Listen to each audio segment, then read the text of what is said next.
उस पेपर में वो सेट ऑफ आंसर्स को ढूंढ रहा होता है।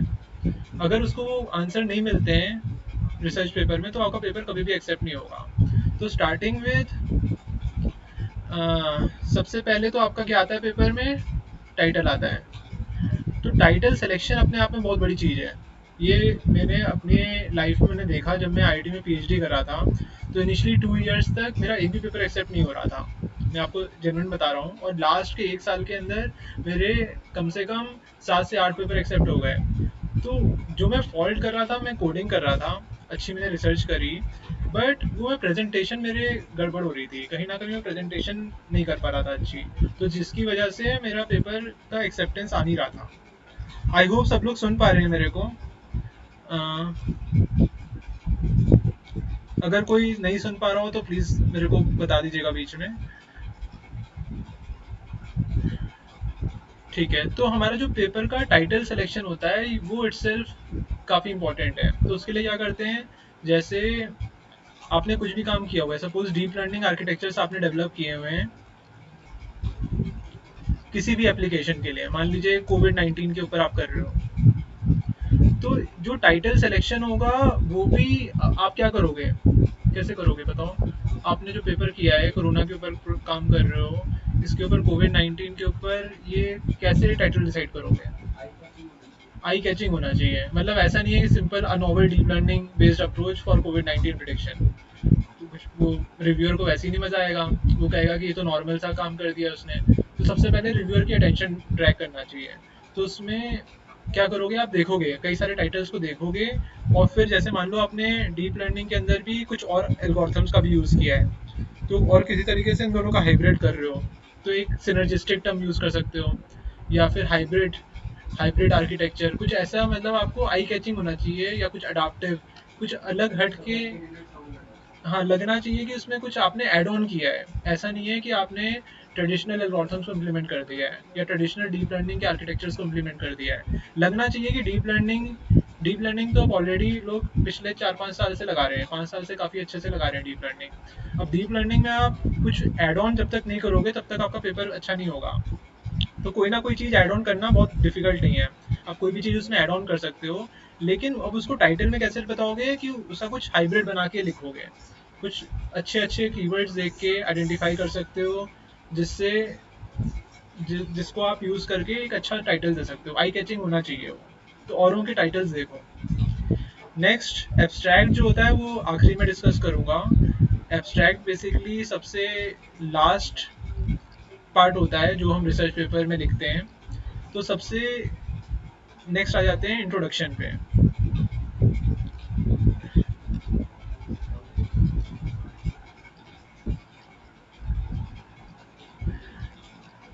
जनरली जो अच्छे जर्नल्स होते हैं जो आप लोग टारगेट कर रहे हो, यहाँ पे जितने भी लोग हैं जो टारगेट कर रहे हैं, वो S C I index journals target कर रहे हैं। पहले तो हमारे माइंड में ये क्लैरिटी होनी चाहिए कि हम S C I index journals को ही क्यों टारगेट कर रहे हैं, बिकॉज हम क्या करते हैं, कई सारे पेड जर्नल उठा लेते हैं या छोटी मोटी कॉन्फ्रेंस उठा लेते हैं। उसका कोई भी फ़ायदा नहीं है, आपकी प्रोफाइल कभी भी ग्रो नहीं हो सकती। अगर आपको लाइफ में आगे ग्रो करना है तो आपका माइंडसेट क्लियर होना चाहिए कि किसकी वैल्यू की जाती है। आईआईटीज़, एनआईटीज़, इवन अभी भी जो प्राइवेट इंस्टीट्यूट्स हैं, अगर वहाँ पे भी आपको अच्छी पोजीशन चाहिए, तो वहाँ पे भी वो एस पे ही फोकस करते हैं। और कोई भी गवर्नमेंट इंस्टीट्यूट्स में अगर आप अप्लाई करना चाहते हो, तो वहाँ पे एस ही पेपर्स ही चाहिए। इवन आप प्राइवेट कंपनीज में, एमएनसीज में आर एन डी सेक्शन में टारगेट करते हो, suppose IBM, Nvidia, Google, Microsoft, तो अगर वहाँ पे जो आर एन डी जो सेक्शन होता है जो 20-25 लाख के ऊपर अच्छी सैलरी देता है, इवन 12 लाख वाले भी जो मीडियोकर सैलरीज देते हैं, वो भी आपका क्वालिटी और जनरल्स पे देखते हैं। तो क्वालिटी वो एस के नीचे एक्सेप्ट नहीं करते हैं पेपर को। तो आपको एस इसीलिए मैंने शेयर भी करी है आप सबसे एस इंडेक्स की लिस्ट।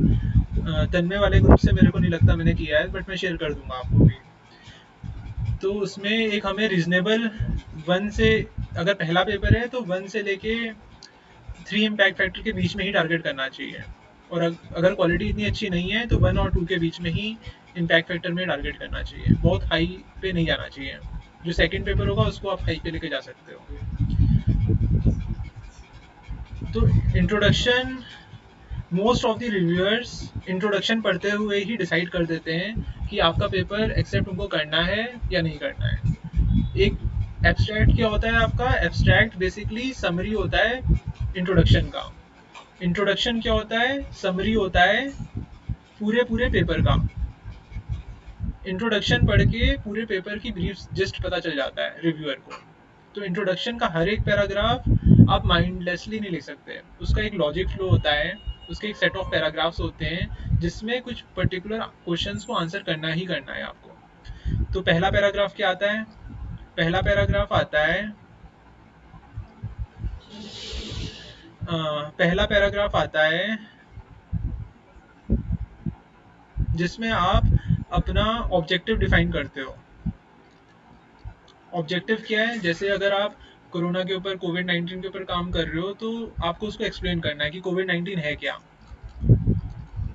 या कोई फेस रिकॉग्निशन के ऊपर किसी ने एल्गोरिथम बताया तो वो उसको एक्सप्लेन करना है यहाँ पे कि ऑब्जेक्टिव क्या है, आप यहाँ पे क्या करना चाह रहे हो, उसकी क्या नीड है। अपना माइक्रोफोन प्लीज ऑफ कर दीजिए। तो आपको यहाँ पे सबसे पहले तो पहले पैराग्राफ में ऑब्जेक्टिव को इंडिकेट करना है कि आपका क्या ऑब्जेक्टिव है, जो भी आपका, जो कि एक्सप्लेन करना है। कोविड-19 के ऊपर काम करो तो कोविड-19 को पहले एक्सप्लेन करोगे। ऐसे मान के चलो कि जो ऑडियंस है उसको कुछ पता नहीं है कि भैया क्या काम करने जा रहे हो, क्या है, वो मेरे को कुछ भी नहीं पता है कोविड-19 होता क्या है। तो पहले तो उसकी नीड बतानी है, उसका ऑब्जेक्टिव और उसकी नीड फॉर द स्टडी। जैसे अगर कोई वेजिटेशन कवर मैपिंग के ऊपर काम कर रहा है, या फिर कोई लैंडस्लाइड्स के ऊपर काम कर रहा है, या फिर कोई फेस रिकॉग्निशन के ऊपर काम कर रहा है, तो वहाँ पे आपको उसका समझाना है कि ये क्यों काम करना चाह रहे हो आप, क्यों। पहला पैराग्राफ इसी पे फोकस करेगा कि ये होता क्या है, वो कोविड-19 है क्या, और नेक्स्ट उसकी नीड क्या है, क्या ज़रूरत है उसको काम करने की। तो इसको लिखने का भी आपको ध्यान रखना होगा कि हर एक सेंटेंस प्रीवियस सेंटेंस से कनेक्टेड होना चाहिए। जो इसे नेक्स्ट सेंटेंस लिख रहे हो वो प्रीवियस सेंटेंस से आपस में कनेक्टिविटी होनी चाहिए।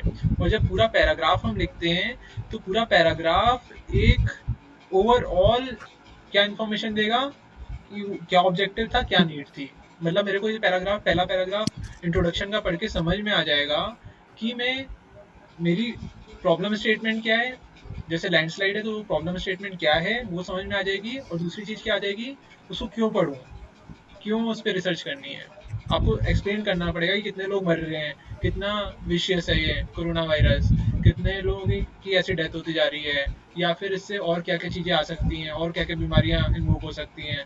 तो आपको उसकी डर लगना चाहिए। पहला पैराग्राफ से रिव्यूअर डर जाना चाहिए कि भैया जो उसने प्रॉब्लम स्टेटमेंट सेलेक्ट करी है वो बहुत ही खतरनाक है।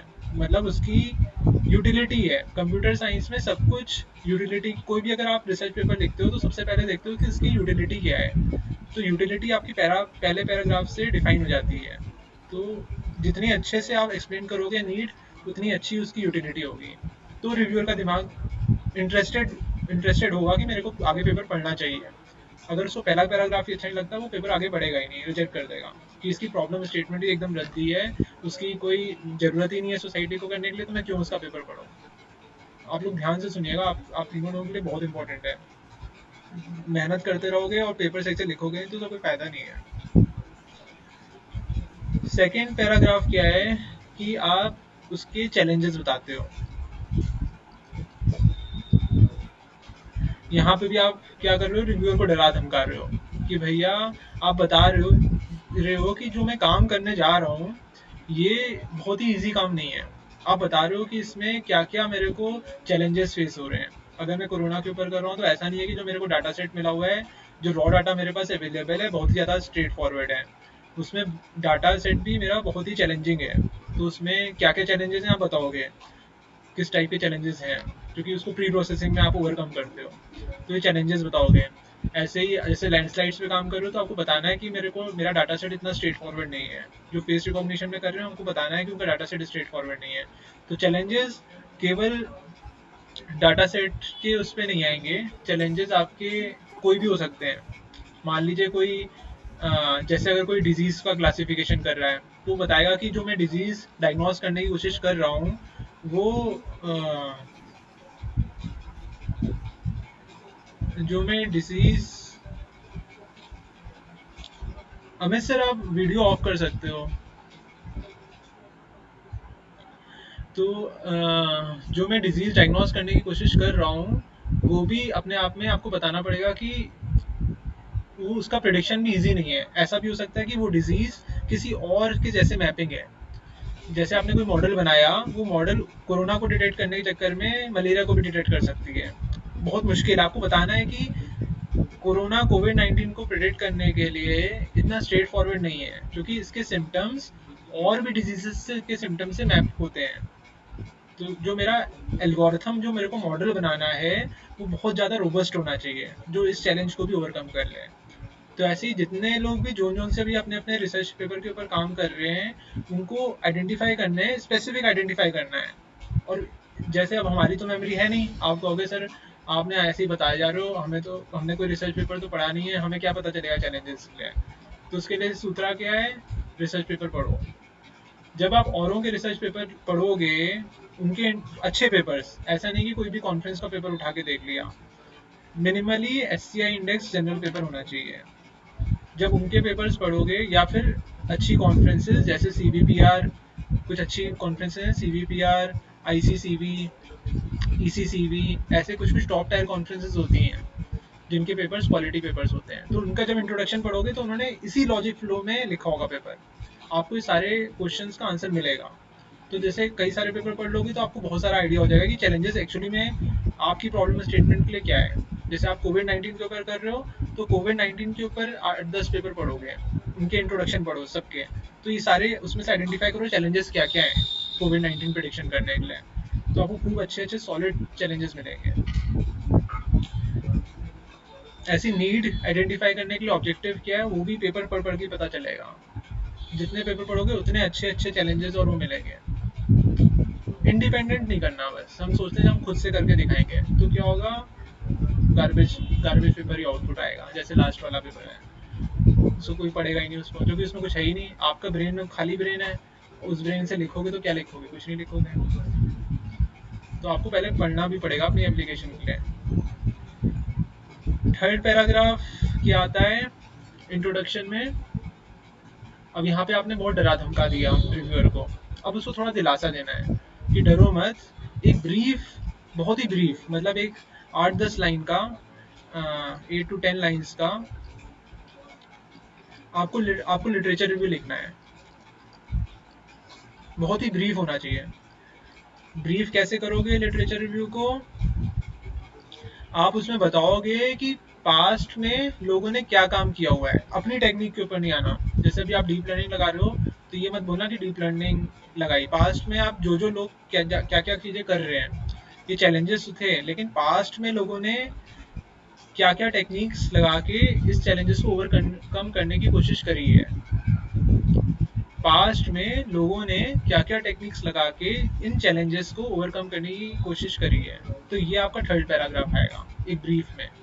उसका लिखने का भी तरीका होता है, ठीक है नवीन, देखना आप जो पेपर लिख रहे हो उसमें देखना कि वो कैसे कैसे लिखते हैं। लिटरेचर रिव्यू पास में ऑथर का नाम देते हैं, फिर इटॉल लगा के, फिर उसका एक लाइन में ही बता देते हैं कि इस पेपर में उसने क्या किया है। जैसे नवीन नवीन 2016, अगर और भी ऑथर्स हैं तो इटॉल लगता है, फिर एक लाइन में बता दिया कि उसने क्या उसमें टेक्निक डेवलप करी है कोविड 19 के लिए। तो ऐसे में 8-10 लाइनों में बताऊंगा कि पास्ट में अभी तक लोगों ने क्या क्या चीज़ें यूज़ करने की कोशिश करी है, जिससे रिव्यूअर को थोड़ा सा भैया आ जाए कि हाँ भैया इतना चैलेंजिंग है, लेकिन लोग कुछ ना कुछ अटेम्प्ट कर रहे हैं।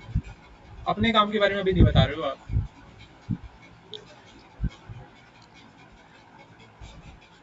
नेक्स्ट आपका जो फोर्थ पैराग्राफ आता है वो क्या आएगा, आप ब्रीफली बताओगे अपनी प्रपोज अप्रोच के बारे में।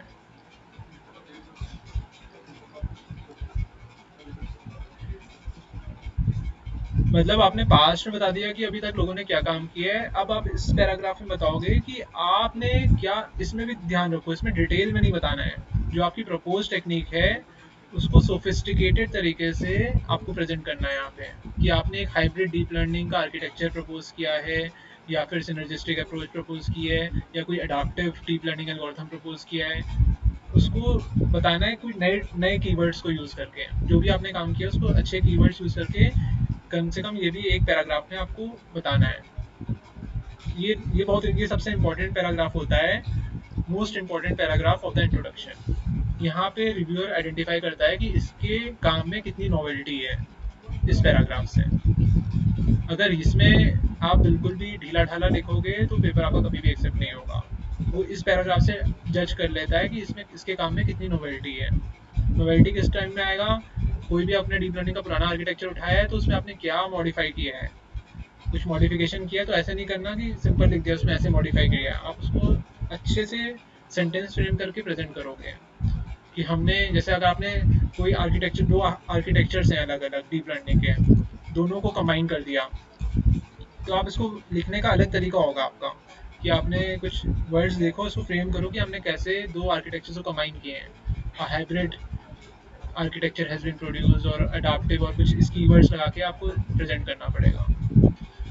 तो इसमें जितनी भी नॉवेल्टी है उसको हाईलाइट करना होता है इस पैराग्राफ में। या फिर कुछ सेट ऑफ फीचर्स हैं जो औरों ने यूज़ नहीं किए हुए हैं और जो आप अपने इस पेपर में आपने इंट्रोड्यूस किए हैं।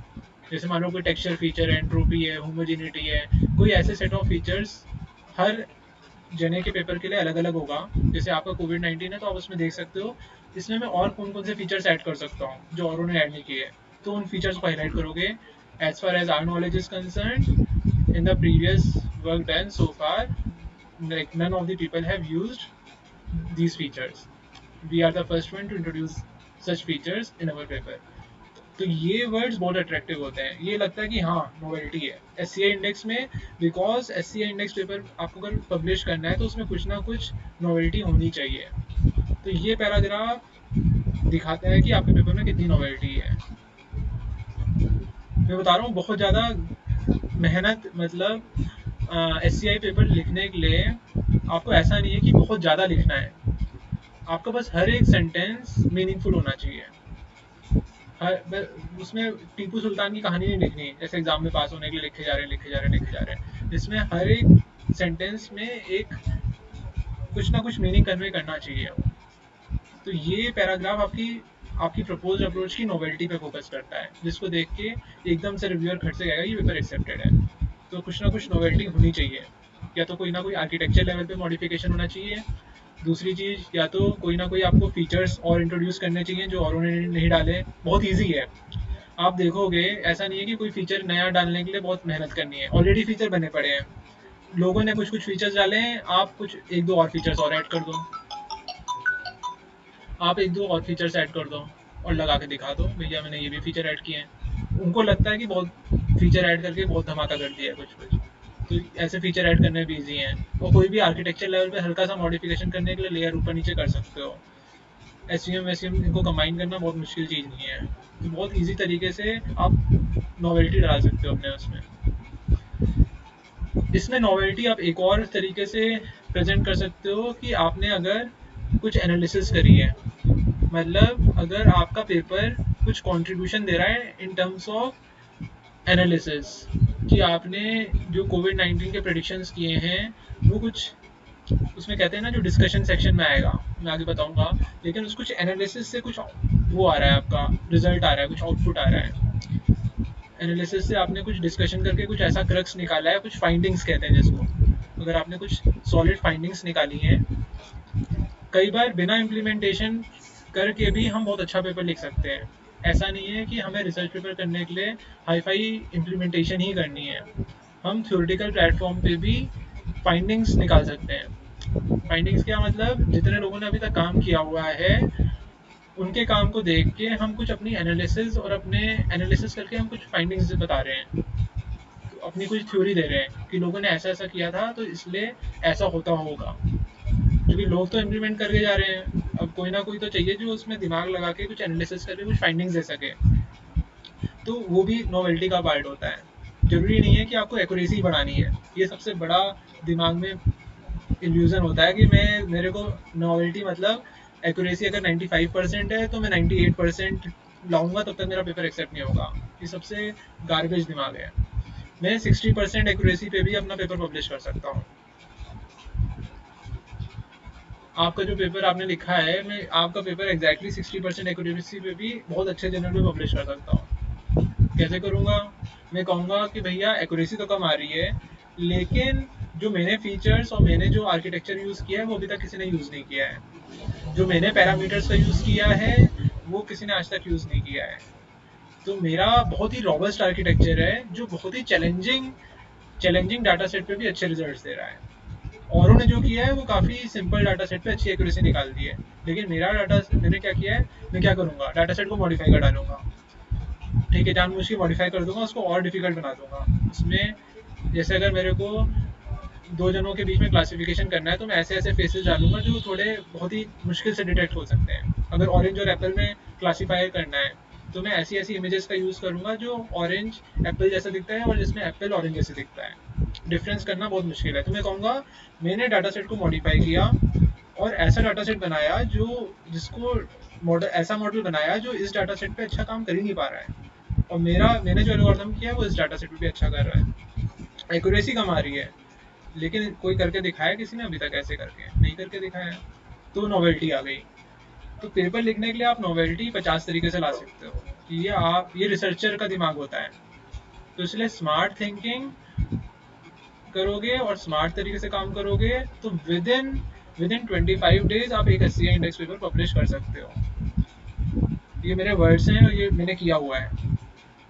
अगर आप अच्छे से दिमाग लगा के करते हो काम तो within 25 days to 1 month एक एस इंडेक्स पेपर पब्लिश कर सकते सबमिट कर सकते हो। पब्लिश होने में टाइम लगता है, रिविजन्स आएंगे, लेकिन सबमिट कर सकते हो उस काम के लायक।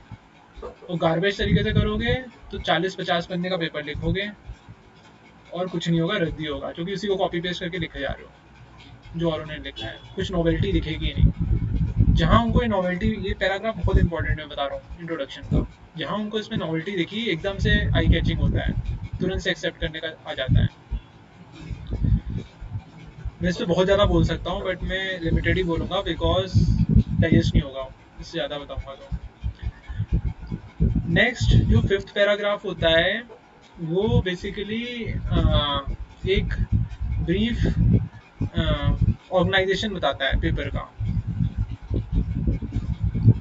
ऑर्गेनाइजेशन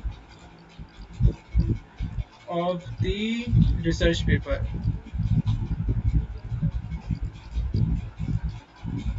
ठीक है, ये आप कोई भी पेपर पढ़ोगे तो कई पेपर ये नहीं बताते हैं, लेकिन most of the papers organization बताते हैं कि सेक्शन 2, इसमें इसी पैराग्राफ में बताओगे सेक्शन 2 जैसे आपको डाटा सेट के बारे में बताता है। Section 3 covers methodology.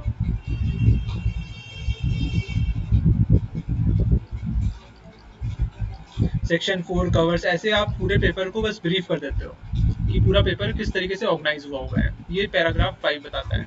तो इंट्रोडक्शन आपको 5 पैराग्राफ पे मेजरली बेस्ड होता है। इसको बढ़ा भी सकता हूँ अलग तरीके से, लेकिन जो बेसिक लेवल होता है वो इन 5 पैराग्राफ से होगा। पहला पैराग्राफ क्या होता है? ऑब्जेक्टिव बताओगे, प्रॉब्लम स्टेटमेंट क्या है, उसकी नीड क्या है, मतलब मेन यूटिलिटी बता रहे हो कि। और ये अच्छे से आपको पेपर्स खूब सारे पढ़ने हैं तब पता चलेगा कि ऑब्जेक्टिव और नीड क्या है पेपर की। नेक्स्ट क्या है?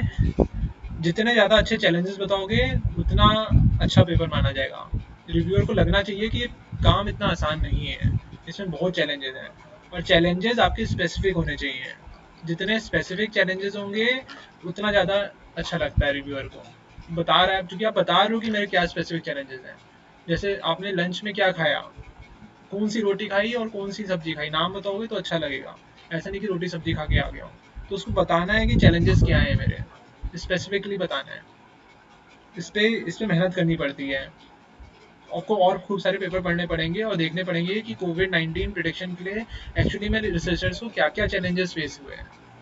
वहाँ से आइडिया मिलेगा तो वहाँ से फिर लिख पाओगे इसको। तो सूत्रा यही है, जितने रिसर्च पेपर पढ़ोगे उतना अच्छा पेपर लिख पाओगे। ये क्रक्स होता है। थर्ड पैराग्राफ में थोड़ा पास्ट में बताओगे कि लोगों ने इसको काम क्या क्या काम इस पे किया हुआ है। उसके बाद बताओगे कि, चूंकि आपने बता दिया कि पास्ट में क्या काम हुआ है, फिर आप बताओगे कि मैंने क्या काम किया है, और उसमें नोवेल्टी हाईलाइट करोगे इस पैराग्राफ में कि क्या हटके आपने प्रपोज किया है। ऐसे कम से कम 3 से 4 नोवेल्टी के पैरामीटर्स होने चाहिए। ऐसा नहीं कि केवल मैंने एक नया आर्किटेक्चर प्रपोज किया, उसमें 3 से 4 चीज़ें बताओगे, कुछ फाइंडिंग्स बताओगे, कुछ फीचर्स बताओगे जो ऐड किए हैं। तो ऐसे कंटेंट लगना चाहिए कि 4-5 चीज़ें इसने इस पेपर में की हुई हैं, तो एक तरीके से कॉन्ट्रीब्यूशन बता रहे हो। हर एक लाइन में एक आपको बताना चाहिए कि मैंने इसमें ये कंट्रीब्यूट किया है, ये आर्किटेक्चर डेवलप किया है, ये फीचर्स इंट्रोड्यूस किए हैं, ये एनालिसिस करके फाइंडिंग्स निकाली हैं। तो ये बहुत सॉलिड, ये काफ़ी इंपॉर्टेंट, सबसे इंपॉर्टेंट इंट्रोडक्शन का यही पार्ट होता है। फिर आएगा आपका ऑर्गेनाइजेशन ऑफ द पेपर। तो इंट्रोडक्शन पढ़ के ही रिव्यूअर डिसाइड कर लेगा पेपर एक्सेप्ट करने लायक है या नहीं है। रिजेक्ट करना होगा तो इसके बाद आगे नहीं पढ़ता paper. Most of the papers reviewer इसके बाद नहीं पढ़ता है, यहीं पे उसको क्लियर हो जाता है कि पढ़ना है आगे कि नहीं पढ़ना है। इसके बाद आता है आपका डाटा सेट, ये सेकंड चीज आ गई। आप इसमें डाटा सेट के बारे में बताते हो। अब सब लोग अब अलग अलग डोमेन पे काम कर रहे हो, जैसे आप कोविड-19 के ऊपर कर रहे हो, या कोई लैंडस्लाइड के ऊपर कर रहा है, कोई फेस रिकॉग्निशन के ऊपर कर रहा है। तो उसमें आप डाटा सेट के बारे में डिस्क्राइब करोगे कि डाटा सेट कौन कौन से अवेलेबल हैं, आपने कौन सा यूज़ किया है, क्यों यूज़ किया है, तो उसके एडवांटेजेस बताओगे, क्यों इस डाटा सेट को यूज़ किया, क्यों और डाटा सेट यूज़ नहीं किया आपने। या फिर अगर आपने कोई मॉडिफाइड डाटा सेट बनाया है तो बहुत ही अच्छा है, क्योंकि वो भी एक कंट्रीब्यूशन माना जाता है कि आपने किसी और डाटा सेट को इम्प्रूव किया है। वो भी अपने आप में एक कंट्रीब्यूशन कंप्यूटर साइंस में माना जाता है। तो आप क्या कर सकते हो कि किसी का डाटा सेट लेक करके उसको और चैलेंजिंग बना सकते हो। तो उसमें आप बताओगे कि initially the data set which was given have so many images of such and such, कोविड-19 की इतनी इमेजेस थी, आपने और डाटा कलेक्ट करके हॉस्पिटल्स के पास से और डाटा इंफॉर्मेशन उठा के इसमें और चीज़ें ऐड ऑन की हैं, तो और चैलेंजिंग डाटा सेट बनाया। या फिर लैंडस्लाइड्स के ऊपर और डाटा सेट आपने ऐड किया। तो ये इसमें डाटा सेट डिस्क्रिप्शन होता है। ये भी इसमें डिटेल डिस्कशन करोगे, उसके एडवांटेजेस और इसकी लिमिटेशंस भी बताते हैं यहाँ पे कि इस डाटा सेट की क्या लिमिटेशंस हैं। और डाटा सेट को हमेशा एक टेबल से रिप्रेजेंट करते हैं। आप टेबल बनाओगे, इस टेबल में बताओगे कि डाटा सेट में क्या क्या है और कितनी नंबर ऑफ इमेजेस हैं। अगर इमेजेस का डाटा सेट है तो बताओगे कि अगर कोविड-19 अगर किया है तो उसमें कितनी इमेजेस हैं, 5005 की इमेजेस हैं या जितनी है। तो ये टेबल से आप बताओगे। इसी सेक्शन में क्या आएगा, इसकी फिगर आएगी। फिगर टेबल इम्पोर्टेंट है, और इसी जो भी आपने डाटा सेट बनाया है इसकी सैम्पल इमेजेस की फिगर बनती है। फिगर कैसे बनेगी, जैसे आपने कोविड-19 के ऊपर कर रहे हो तो कुछ कुछ इमेजेस लगा दी जो कोविड-19 इन्फेक्शन को बता रही हैं, जो भी कोई भी हो सकती हैं। हाँ, ठीक है। और कुछ बता दी अगर बैक्टीरियल इन्फेक्शन है, मुझे नहीं पता एग्जैक्टली आप लोग को पता होगा। और कुछ अगर फंगल इन्फेक्शन है, अगर आप क्लासिफिकेशन कर रहे हो कोविड-19, नॉन कोविड-19, बैक्टीरियल, फंगल इन्फेक्शन, इन सब पे अगर कर रहे हो तो आप क्या करोगे, एक फिगर बनाओगे। ये एक फिगर है, और इस फिगर को आपने कैसे बनाया है, कोविड-19 की 4 फिगर्स लगा दी, 4 सैंपल्स इमेजेस लगा दी। अच्छी इमेजेस होनी चाहिए, फिगर्स बहुत ही clear. SCI index general clarity पे जाते हैं। फिगर अगर उनको अच्छी नहीं लगेगी, अगर धुंधली फिगर है, ब्लर्ड है, क्लियर चीज़ें नहीं बता रही है, तो तुरंत कट पीट कर देते हैं। वो पेपर पढ़ने में इंटरेस्टेड नहीं होते हैं। बैक्टीरियल है तो बैक्टीरियल की इसके नीचे 4 इमेजेस लगा दी। फंगल है तो फंगल की 4 लगा दी। और स्पेस खाली नहीं होनी चाहिए बीच में। ऐसा नहीं है कि यहाँ पे इतनी इतनी स्पेस खाली है, जो जो ये वैकेंट स्पेस नहीं होनी चाहिए, एकदम पास पास होनी चाहिए। क्योंकि कोई भी एक और चीज़ इंपॉर्टेंट है कि एसए इंडेक्स के जो भी जर्नल्स होते हैं वो अपनी स्पेस वेस्ट नहीं करते हैं। अगर उनको लगेगा कि फिगर्स में बहुत ज़्यादा स्पेस वेस्ट हो रही है तो पेपर रिजेक्ट कर देते हैं। वो भी वन ऑफ द रीज़न होता है। आपको कम स्पेस में मैक्सिमम इंफॉर्मेशन कन्वे करनी है। तो आप देखो, आप खोल के देखना, जितने भी रिसर्च पेपर्स देखोगे उसमें हमेशा कॉम्पैक्ट तरीके से क्लियर फिगर्स होती हैं। ऐसा नहीं है कि इस तरीके का डायग्राम होगा, ऐसे एक डायग्राम बना दिया और डब्बे बना के इतना बड़ा एरो बना के ऐसे बना दिया, इतना बड़ा एरो करके ऐसे बना दिया, तो ये रिजेक्ट ही होगा पेपर आपका, क्योंकि ये पूरी स्पेस आप उनकी वेस्ट कर रहे हो। मोस्ट ऑफ द फिगर्स में कॉम्पैक्ट फिगर्स होती हैं, तो ये इंपॉर्टेंट है। तो डाटा सेट में क्या हुआ, 3 चीज़ें आई। डाटा सेट का डिस्क्रिप्शन, उसके एडवांटेजेस और डिसएडवांटेजेस, उसकी लिमिटेशंस, उसी को डाटा सेट को ही आप टेबल से बताओगे और डाटा सेट को ही आप एक फिगर से दिखाओगे कि इसकी फिगर क्या है, इंपॉर्टेंट है। तो ये आपका डाटा सेट वाला सेक्शन कंप्लीट हो गया। नेक्स्ट क्या आएगा, थर्ड सेक्शन क्या आता है,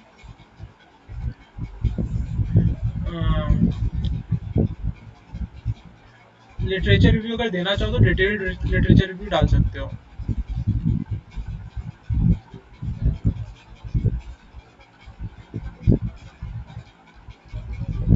एक्चुअली इस सेक्शन को ऊपर ले जाना मैंने इनिशियली सोचा नहीं था कि लिटरेचर रिव्यू सेक्शन बताऊंगा आपको। ये सेक्शन 2 माना जाता है और जो डाटा सेट आएगा वो सेक्शन 3 होगा। डाटा सेट आपका सेक्शन 3 है, ये आपका सेक्शन 3 होगा। सेकंड सेक्शन आपका लिटरेचर रिव्यू का आता है, जो इंट्रोडक्शन की जस्ट बात आता है। तो उसमें पास्ट में आप बताते हो कि लोगों ने क्या क्या काम किया हुआ है, तो उसके लिए ज़्यादा दिमाग नहीं लगाना पड़ता। मोस्ट रिसेंट पेपर देखो कोविड-19 का 2020 में जो अभी जस्ट जून जुलाई में पब्लिश हुआ है, उसका लिटरेचर रिव्यू उठा के टेप दो। कॉपी पेस्ट नहीं कर सकते, उसको अपने वर्ड्स में लिख सकते हो। तो डिटेल लिटरेचर रिव्यू, क्योंकि उसने उस पेपर में रिसर्चर ने लिटरेचर रिव्यू किया होगा पास्ट में जितना काम किया है, तो हम क्या करेंगे उसी उसी को अपने वर्ड्स में लिख देंगे, तो आपका लिटरेचर रिव्यू सेक्शन कंप्लीट हो जाएगा। ठीक है, थर्ड सेक्शन आ गया आपका डाटा सेट का, जो मैंने बताया अभी। फिर फोर्थ सेक्शन क्या आता है, क्या आता है, प्रपोज्ड अप्रोच। आपकी जो भी प्रपोज्ड अप्रोच है उसका डिटेल्ड एक्सप्लेनेशन आता है। देखिए, इंट्रोडक्शन आपका पूरी समरी होती है पूरे रिसर्च पेपर की। तो अब ये जो प्रपोज अप्रोच होगी, इसमें आप ये प्रपोज अप्रोच नहीं, ये मेथडोलॉजी होता है, इसके अंदर ही प्रपोज अप्रोच आती है। मेथडोलॉजी में आप बताओगे जो भी आपने टेक्निक्स यूज कर रहे हो, और उसके बीच में ही आपकी प्रपोज अप्रोच आएगी।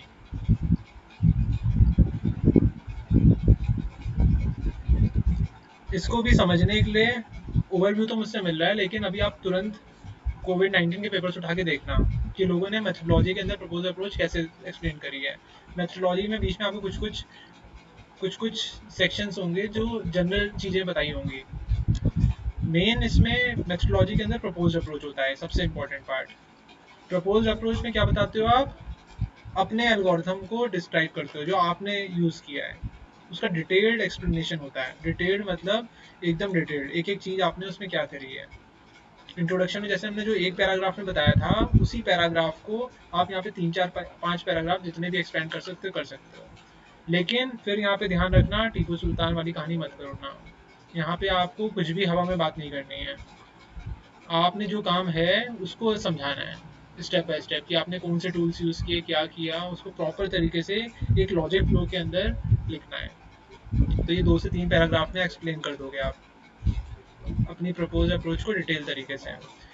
अब इसी में ही आपको इस प्रपोज अप्रोच को एक डायग्राम के थ्रू रिप्रेजेंट करना पड़ेगा।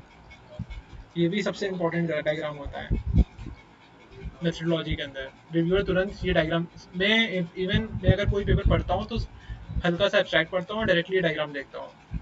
डायग्राम सेल्फ एक्सप्लेनेटरी होना चाहिए कि डायग्राम देख के ही पता चल जाए कि आपने क्या काम किया है। तो जो भी आपकी प्रपोज्ड अप्रोच है उसको एक अच्छे से डायग्राम से रिप्रेजेंट करना है। डायग्राम के लिए बहुत अच्छे अच्छे 3D के सॉफ्टवेयर अवेलेबल होते हैं, क्लियर होना चाहिए। आप आप देखो, आप कई सारे पेपर देखो कोविड-19 के ऊपर कि उन्होंने उनकी प्रपोज अप्रोच को कैसे डायग्राम बना के रिप्रेजेंट किया है।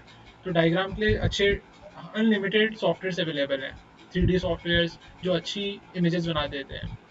बहुत मेहनत नहीं करनी पड़ती है, उनके टूल्स उठाए आप बढ़िया बढ़िया डायग्राम बन जाते हैं उससे। हार्डली 1 घंटे में आप बहुत अच्छे अच्छे डायग्राम बना दोगे। कई लोगों ने बनाए हैं जो यहाँ पे हैं अभी अभी।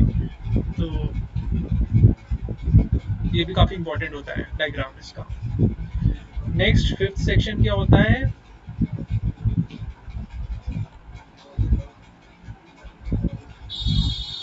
क्या होता है बताओ, मेथडोलॉजी की बात क्या आएगा, आपका रिजल्ट्स और डिस्कशन आता है। Results and discussion.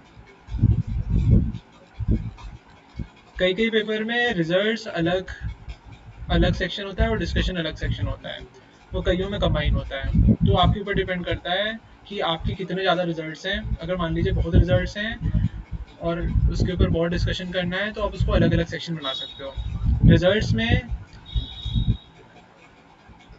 अदरवाइज आप उसको एक कंबाइंड सेक्शन बना सकते हो, आपके ऊपर डिपेंड करता है। तो इस सेक्शन में हम क्या करते हैं, सबसे पहले अपने रिजल्ट्स बताओगे। इसमें रिजल्ट्स में एक चीज़ का ध्यान रखने वाला है, आपको अपनी अप्रोच और लोगों की अप्रोचेस से कंपैरिजन दिखाना ही दिखाना है। कंपैरिजन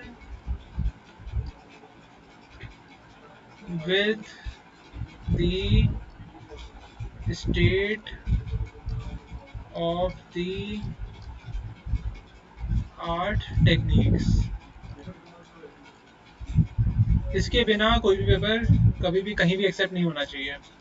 बहुत ही ज़्यादा पेड और बहुत ही ज़्यादा फालतू कॉन्फ्रेंसेज हैं वो है कि वही एक्सेप्ट करेंगी, अदरवाइज इसके बिना कोई भी जनरल आपका पेपर एक्सेप्ट नहीं करेगा। अगर आपने कहा कि मेरा एल्गोरिथम इतनी परसेंट एक्यूरेसी दे रहा है और आपने अपने एल्गोरिथम का कंपैरिजन किसी भी और टेक्निक से पास्ट की नहीं कर पाया हुआ, मतलब पास्ट की कई सारी टेक्निक से कंपैरिजन करना है, तो एक इसमें टेबल बनेगा जिसमें कई सारे स्टैटिस्टिकल मेजर्स होते हैं। जैसे एक आपका आया, आपने जैसे सिंपल में बता रहा हूँ, सबके केसेस में अलग अलग होगा। जैसे अगर आपने ANN लगाया, कुछ मॉडल SVM लगाया, रैंडम फॉरेस्ट लगाया और आपकी प्रपोज्ड अप्रोच है ये प्रपोज्ड अप्रोच, तो आपको इसमें कंपैरिजन दिखाना पड़ेगा इन टर्म्स ऑफ एक्यूरेसी, कि आपकी अप्रोच कितनी एक्यूरेसी दे रहा है औरों के कंपैरिजन, ऐसी सेंसिटिविटी, ऐसी स्पेसिफिसिटी, ऐसी रिकॉर्ड ये हाँ F1 स्कोर। तो ऐसे बहुत सारे स्टैटिस्टिक्स पैरामीटर्स होते हैं, ये स्टैटिस्टिकल मेजर्स के ऊपर आपको कंपैरिजन दिखाना ही दिखाना है, और जितनी ज़्यादा टेक्निक से दिखाओगे उतना अच्छा है। एक चीज़ इसमें ध्यान रखने वाली क्या होती है कि डाटा सेट एक ही होना चाहिए। आपने अगर ये पुराने एल्गोरिथम्स हैं इनका कंपैरिजन अपनी अप्रोच से दिखाया, तो क्या होना चाहिए, डाटा सेट जो आपने यूज़ किया है वो सेम होना चाहिए सबके लिए, तभी तो फिर कंपैरिजन होगा। ऐसा नहीं हो सकता है कि ये टेक्निक्स आपने एक डाटा सेट से निकाल के रिजल्ट दिखा दिए और अपनी अप्रोच दूसरे डाटा सेट से दिखा दी है और कह दिया कि मेरा अप्रोच अच्छा दे रहा है, तो बेकार है, बोगस है काम। मतलब आप कंपैरिजन तभी दिखा सकते हो कि एक ही डाटा सेट पे कंपैरिजन हो। बाय डिफॉल्ट एजम्पशन है, लेकिन इसमें एक और, हाँ कंपैरिजन ये तो माना ही जाता है, ये एक ही डाटा सेट है। और अगर आपको करना है कि आपके पास दो तीन डाटा सेट अवेलेबल हैं, तो आप क्या कर सकते हो कि डाटा सेट 1 में भी कंपैरिजन दिखा दिया, डाटा सेट 2 में भी कंपैरिजन दिखा दिया, मतलब दो टेबल बन जाएंगे इसके, ऐसे ही दो टेबल बन जाएंगे। डाटा सेट 3 में भी कंपैरिजन दिखा दिया तो 3 टेबल बन जाएंगे। तो इससे क्या आप चीज़ इंडिकेट कर रहे हो, आप बता रहे हो कि मेरा जो मैंने प्रपोज अप्रोच की है वो अलग अलग डाटा सेट पे भी अलग अलग एल्गोरिथम्स को बीट कर रहा है। तो ये भी अपने आप में एक कंट्रीब्यूशन है कि आप एक से ज़्यादा डाटा सेट पे अपने रिजल्ट्स का अपनी प्रपोज अप्रोच का कंपैरिजन दिखा रहे हो और टेक्निक्स से। तो इसका मतलब आपका बहुत रोबस्ट आर्किटेक्चर है जो आपने बनाया है। तो ये और रिव्यूअर को खुशी देती है, उसको और अच्छा लगता है कि भैया इसका काम अच्छा है, ऐसा नहीं है कि लोकल काम कर दिया है। तो ये चीज़ ध्यान रखने वाली है। नेक्स्ट, अब जैसे टेबल फॉर्म में आपने स्टैटिस्टिकल मेजर से कंपैरिजन दिखाया है, इसमें फिगर्स बहुत इंपॉर्टेंट हैं। आपको बार ग्राफ या जितने भी डायग्राम्स बनते हैं, ROC कर्व्स, बार ग्राफ्स, लेफ्ट कर्व, ऐसे बहुत सारे अनलिमिटेड कर्व्स हैं।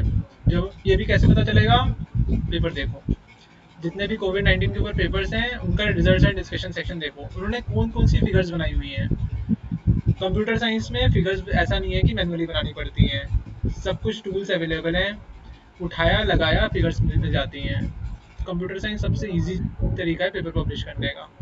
तो सारे टूल्स अवेलेबल हैं, इवन ऑरेंज और ये पाइथन के भी कई सारे टूल्स लाइब्रेरीज अवेलेबल होती हैं जो अच्छी अच्छी फिगर्स कंपैरिजन के फिगर्स मिल जाते हैं। मैंने अभी रिसेंटली एक पेपर करवाया था उसमें मतलब पूरा पूरा टूल ही सब कुछ कर दे रहा है, इतने बढ़िया बढ़िया डायग्राम्स बना के दे रहा है और बहुत ही अच्छे जर्नल में पब्लिश कर रहा है वो काम को। क्योंकि किसी को पता नहीं है ना, जो रिव्यूअर के पास जाता है उसको पता नहीं है कि डायग्राम कैसे आए हैं। तो आपको बस इसमें दिमाग लगा देखना है कि कौन कौन से टूल्स अवेलेबल हैं जो अच्छे अच्छे कर्व्स कर्व्स जैसे आरओसी कर्व अगर बनाया तो आरओसी कर्व कैसा होना चाहिए। आपकी जो प्रपोज्ड अप्रोच है, एक ही आपकी जैसे ये प्रपोज अप्रोच का आरओसी कर्व है, प्रपोज्ड अप्रोच का आरओसी कर्व है, ऐसी इसी ग्राफ में और टेक्निक्स का कंपैरिजन होना चाहिए। जैसे ये एसवीएम का है, जैसे ये रैंडम फॉरेस्ट का है, तो ऐसे ही एक ही कर्व होगा आरओसी कर्व जिसमें कंपैरिजन होगा सारी टेक्निक्स का।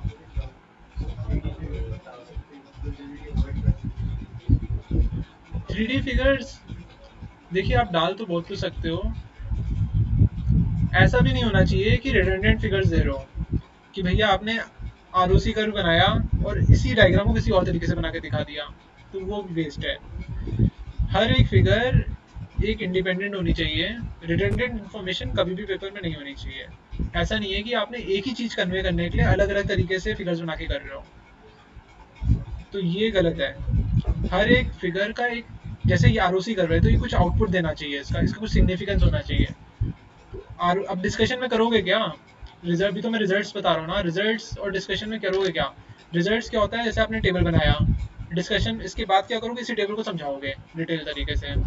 फिर रिजल्ट्स में क्या है कि आरओसी कर्व बनाया, अब इसी टेबल इसी फिगर को समझाओगे डिस्कशन में। ऐसे ही और ग्राफ बनाओगे तो उसी को समझाओगे। तो हर एक पैराग्राफ एक ही चीज थोड़ा समझाएगा। इसका मतलब जो भी फिगर्स बना रहे हो वो सब इंडिपेंडेंट है ना, आपस में कोई भी कोरिलेशन नहीं होना चाहिए उनका कि सेम ही चीज को इन्फॉर्मेशन कन्वे कर रही है। पेपर्स पढ़ोगे अपने आप पता चल जाएगा आपको कि अलग अलग ग्राफ अलग अलग चीजें बनाना अलग अलग इन्फॉर्मेशन कन्वे करते हैं। ठीक है, तो अलग अलग पर्सपेक्टिव मिलेंगे आपको डिस्कशन करने के लिए। तो डिस्कशन बहुत इंपॉर्टेंट पार्ट है, रिजल्ट्स बताने के बाद नेक्स्ट इसी में ही आएगा डिस्कशन। डिस्कशन बहुत ज़्यादा इंपॉर्टेंट पार्ट होता है। एक्चुअली आपको लगेगा कि मैं सारी चीज़ें इंपॉर्टेंट बता रहा हूँ, कि पूरे पेपर में सारी चीज़ें इंपॉर्टेंट ही होती हैं, लेकिन discussion one of the major, मैं आपको बता दूंगा, हाईलाइट कर दूंगा क्या क्या बहुत इंपॉर्टेंट पार्ट होती हैं।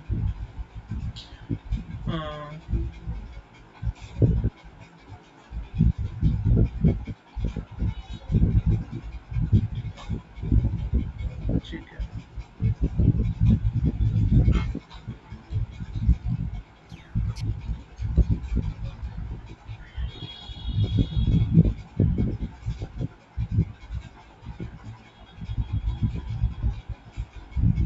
तो डिस्कशन में क्या करेंगे, जो भी चीज़ें बनाई, टेबल बनाया तो उसको एक्सप्लेन करेंगे।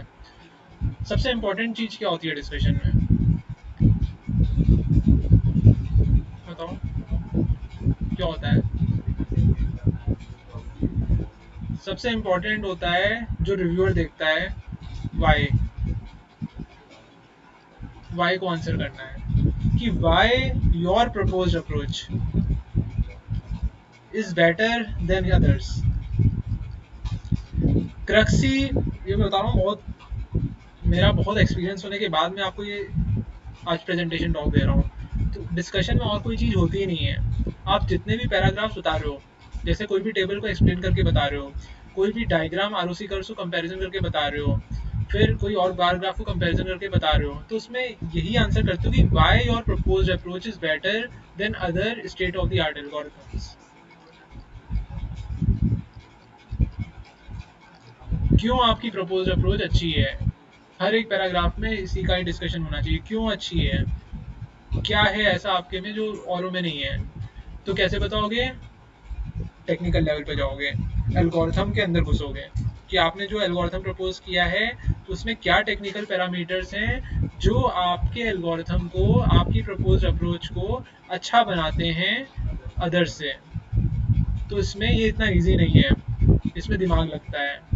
ऐसा नहीं है कि कुछ लिख देना है सिंपली, आप एल्गोरिथम खोल के देखोगे क्या क्या अंदर बायस वेरिएंस कैसे काम करता है, उसके क्या पैरामीटर्स हैं जिस पे ऑपरेट करता है, मोमेंटम है, जो भी कॉन्फिडेंस लेवल है, जो भी है उसके पैरामीटर्स, कैसी उसकी फाइन ट्यूनिंग करके कैसे वो अच्छे रिजल्ट्स देता है।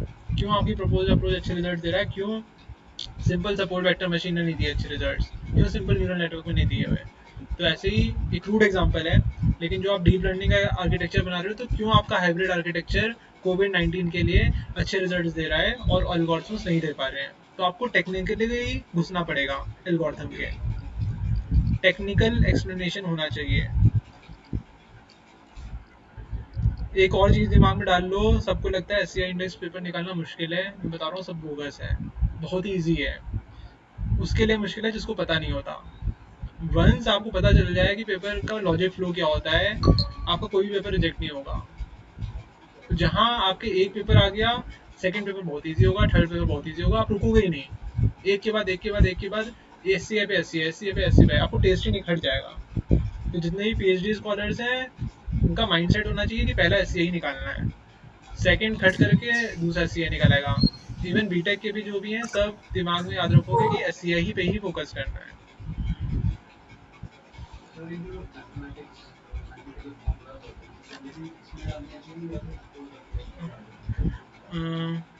पहले तो उसमें टेक्निकल एक्सप्लेनेशन दोगे डिस्कशन में, इक्वेशंस होनी चाहिए पेपर में, डेफिनेटली इक्वेशंस के बिना पेपर केवल एक्चुअली जो IEEE ट्रांजेक्शन्स कुछ कुछ पेपर्स देखोगे, most of the around 80% of the papers में इक्वेशंस होती हैं। वो भी मैं बात करता हूँ कि किस टाइप की इक्वेशंस होती हैं। कुछ कुछ थ्योरेटिकल पेपर्स भी होते हैं जो विदाउट इक्वेशंस होते हैं, लेकिन उसमें क्वालिटी बहुत अच्छी होनी चाहिए राइटिंग की। तो पेपर को सपोर्ट करने के लिए हमें उसमें इक्वेशन जाननी पड़ेंगी। और इक्वेशंस ये नहीं है, मैंने कहा इक्वेशन जाननी पड़ेंगी, क्या करोगे, औरों की इक्वेशन उठाई कॉपी करके पेस्ट कर दिया। इक्वेशंस बनानी पड़ती हैं। कभी भी आप इक्वेशंस डालते नहीं हो, इक्वेशंस बनाते हो खुद की। कैसे बनाओगे, मैं बता रहा हूँ, मुश्किल नहीं है। ऐसे मत सोचो कि भैया कोई नया इनोवेशन करके ही इक्वेशन बनती है, बहुत ही ईजी है। आपने जैसे डीप लर्निंग का कोई आर्किटेक्चर बनाया, आपने डीप लर्निंग का कोई हाइब्रिड आर्किटेक्चर बनाया जो एसवीएम और सीएनएन को कुछ कंबाइन कर रहा है, तो आप इसकी सीएनएन की इक्वेशंस के ऊपर आपने फोकस किया, एसवीएम की इक्वेशंस के ऊपर फोकस किया। ठीक है, आपने ये इक्वेशंस, मान लो पहला ऑब्जेक्टिव फंक्शन है, सीएनएन सेकंड है, आपने खुद की इक्वेशन दे दी। मतलब ध्यान से सुनिए, इसी के ऊपर आपका पेपर एक्सेप्ट हो जाएगा। आपने खुद की ऑब्जेक्टिव इक्वेशन नहीं दी योर सेल्फ, ये आपकी खुद की इक्वेशन है। वो क्या कर रहा है, कुछ भी फलाना ढमकाना नाम दे दो, एफ ईटा, ये सब कुछ देखोगे, ये कुछ भी नाम दे सकते हो, ये डराने के लिए होता है। जितने भी आप IEEE ट्रांजेक्शन पेपर देखोगे, उन सब में ऐसी इक्वेशन बनाते हैं वो लोग। तो क्या करेंगे, जो ये इक्वेशन है, इसको, इसी इक्वेशन का, इसका कुछ नया नाम दे दिया, जी अल्फा, ये पहले वाले पॉइंट को कर रही है, प्लस इस इक्वेशन को मान लो टी बीटा कर दिया, जो इसको इंडिकेट कर रही है। तो ये आपकी ऑब्जेक्टिव फंक्शन हो गया, ये आपने खुद से इक्वेशन बनाई नहीं। जो आपने एल्गोरिथम प्रपोज किया था, कोई भी एल्गोरिथम हो सकता है, जैसे डीप लर्निंग में कोई भी मॉडिफाइड होगा, तो उसी की आपने कुछ इक्वेशन बना दी जो दो चीज़ों को कंबाइन करके लग रहा है। फिर आपने क्या किया, वेयर जी अल्फा को आपने और डिस्क्राइब कर दिया कि क्या है। ठीक है, इसका एक दो लाइन में इक्वेशन में समझाया। फिर वेयर टी, ये जो टी बीटा है ये क्या है, इसको एक्सप्लेन कर दिया। तो ये सब कुछ, इसके डरो मत इससे कि ये भैया क्या हाई फाई चीज़ कर दी है। इसका इजी तरीका क्या है, IEEE ट्रांजेक्शन पेपर उठाओ, देखो उन्होंने इक्वेशन अपने कैसे बनाई हुई है, वैसे ही नाम वाम चेंज वेंज करके अपनी पैरामीटर की इक्वेशन खुद की बना दो। तो ये आपका ऑब्जेक्टिव फंक्शन हो जाता है, खुद की इक्वेशन होती है। तो ये कहाँ पे डालोगे, ये आप अपना मेथडोलॉजी में डालोगे, जो प्रपोज अप्रोच है आपका सेक्शन, उसके अंदर आएगी ये इक्वेशन बना के। और ये बहुत इंपॉर्टेंट है, ये अगर आपने डाल दिया तो आपका पेपर ऑलरेडी 20% ऊपर चला गया और पेपर्स कंपेरिजन, क्योंकि आप अपनी इक्वेशन दे रहे हो। और ये हार्डली, मैं बता रहा हूँ, 15-20 मिनट लगेंगे आपको इक्वेशन बनाने में। आपको और पेपर्स देखने कि उन्होंने कैसे इक्वेशन बनाई हुई है, वैसी बना दो। काफ़ी चीज़ें समझ में नहीं आएंगी आपने भी जो बनाया है, ना है समझ में, वही करना है आपको। क्योंकि आप कुछ कुछ नाम दे रहे हो, टर्मिनोलॉजी दे रहे हो, जैसे बायो इन्फॉर्मेटिक्स, पहले हमें पता नहीं था क्या होता है, टर्मिनोलॉजी है। अब जैसे 1 शॉट लर्निंग है, 0 शॉट लर्निंग है, ये हाई फाई नाम देते जा रहे हैं। तो नाम से मत डरो, होता कुछ नहीं है उसमें। तो हाँ, मतलब जो भी आपने काम किया है उसको एक इक्वेशन इक्वेशन से लोग डर जाते हैं थोड़ा। आपके लिए सिंपल है, जैसे मेरे को पता है मैंने एसवीएम और सीएनएन को कंबाइन किया है, मैंने एसवीएम की इक्वेशन अलग से बना के दे दी है, ये मेरा बस दिमाग चल रहा है, आधे एक घंटे में बना दी है, और ये मेरे को पता है कि इसमें मैंने क्या किया है, लेकिन औरों को लगता है कि इसने बहुत हाई फाई कर दिया है इक्वेशन बना के, खुद की इक्वेशन दे रहा है, तो ये बहुत अट्रैक्ट करता है रिव्यूअर्स को। ये आपको पेपर 20% ऐसे ऊपर लेके चला जाएगा। तो ये रिजल्ट्स एंड डिस्कशन आया, फिर इसके बाद लास्ट चीज क्या आती है, कंक्लूजन। कंक्लूजन भी ध्यान रखने वाला है, हम क्या करते हैं ऐसे ही कुछ भी डाल देते हैं उसमें, तो कंक्लूजन भी बहुत इंपॉर्टेंट पार्ट होता है पेपर का, वो भी अच्छा नहीं होगा तो पेपर रिजेक्ट हो जाएगा, 100% रिजेक्ट हो जाएगा, आप कुछ भी माइंडलेसली पेपर में नहीं कर सकते। कंक्लूजन में क्या होता है, पहली कुछ लाइंस क्या बताओगे, समरी ऑफ द पेपर।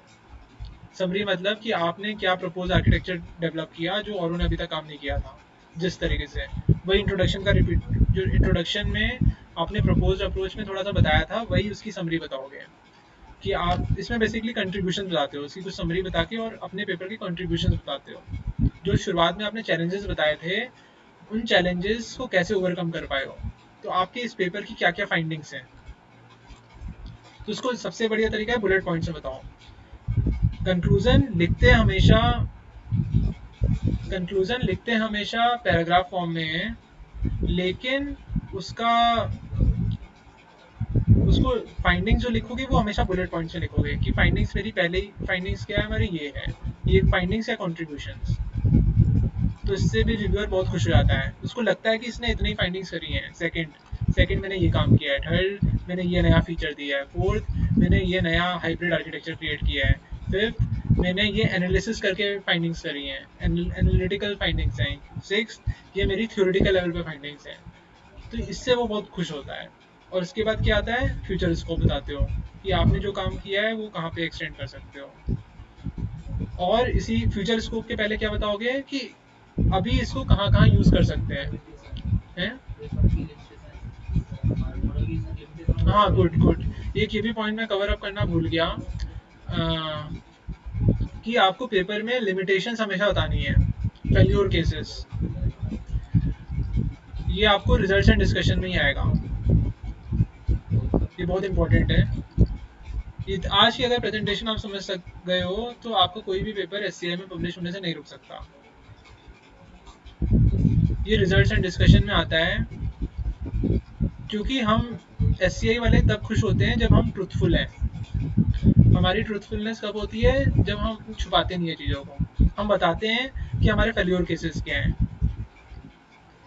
तो आपको एग्जैक्टली exactly बताना पड़ेगा कि इस पर्टिकुलर डाटा सेट में, डाटा सेट का एक इंस्टेंस लेके मान लीजिए आपने कोई इमेज ली जिस पे वो अच्छा परफॉर्म नहीं कर रहा, तो आपको वो इमेजेस पे दिखाना पड़ेगा कि इस टाइप की इमेजेस पे हमारा मॉडल वर्कआउट नहीं कर रहा है, तो ये फेल्योर केसेस में एक फिगर भी आएगी, रिजल्ट्स एंड डिस्कशन में फेल्योर केस बनाओगे जिसमें एक फिगर भी आएगी, फिगर वन या जो भी फिगर है, तो उसमें ये फिगर्स बताओगे कि इन फिगर्स में हमारा मॉडल अच्छा परफॉर्म नहीं कर रहा,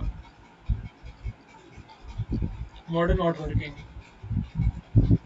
इसको भी देखिए, ये रिक्वायरमेंट होती है, ये मैं मिस कर दिया मैंने, ये बहुत इंपॉर्टेंट पार्ट है, आपको हमेशा फेल्योर केसेस बताने हैं, जैसे कोविड 19 के ऊपर कौन सी पर्टिकुलर इमेजेस पे आपका मॉडल रिजल्ट्स गलत दे रहा है, एक्यूरेसी 100% तो आ नहीं रही, क्यों नहीं आ रही, किन किन इमेजेस पे उसने गलत रिजल्ट दिए हैं, तो वो इमेजेस निकालो डाटा सेट से, उसकी एक एक ऐसे इमेज बनाओ, पेपर में चिपकाओ और बताओ कि ये फेल्योर केसेस है, इसमें अच्छा रिजल्ट नहीं कर रहा, क्यों नहीं कर रहा उसका डिस्कशन दो, क्यों नहीं कर रहा, क्योंकि इमेजेस ऐसे थी, हमारा मॉडल इस तरीके का है, तो वो उसको डिस्टिंग्विश नहीं कर पा रहा, कैच नहीं कर पा रहा, टेक्निकल डिस्कशन दो, बढ़िया हो गया पेपर, और क्या है, प्रेजेंट इसी में राइटिंग राइटिंग में ही आपका 60% कवर हो गया, 40% कोडिंग, 60% राइटिंग, राइटिंग में दिमाग लगाओ, टाइम कम लगाओ, हम क्या करते हैं दिमाग कम लगाते हैं टाइम ज़्यादा लगाते हैं, तो गड़बड़ हो जाती है, क्योंकि क्या है गार्बेज गार्बेज लिखते रहते हैं और दिमाग बिना दिमाग लगाए लिखते हैं, समझ ही नहीं आएगा पेपर में लिखा क्या है, तो एक ओवरव्यू जल्दी से दे देता हूँ।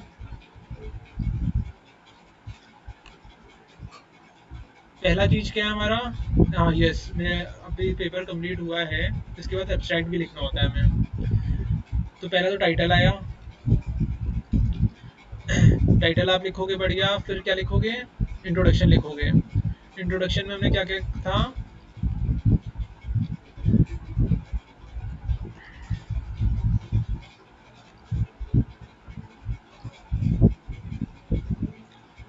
कई सारी चीजें कई कई सेक्शन में रिपीट होती हैं, आपको लगेगा जैसे कंक्लूजन है उसमें कई सारी चीजें इंट्रोडक्शन की रिपीट हो रही हैं, तो वो होती हैं।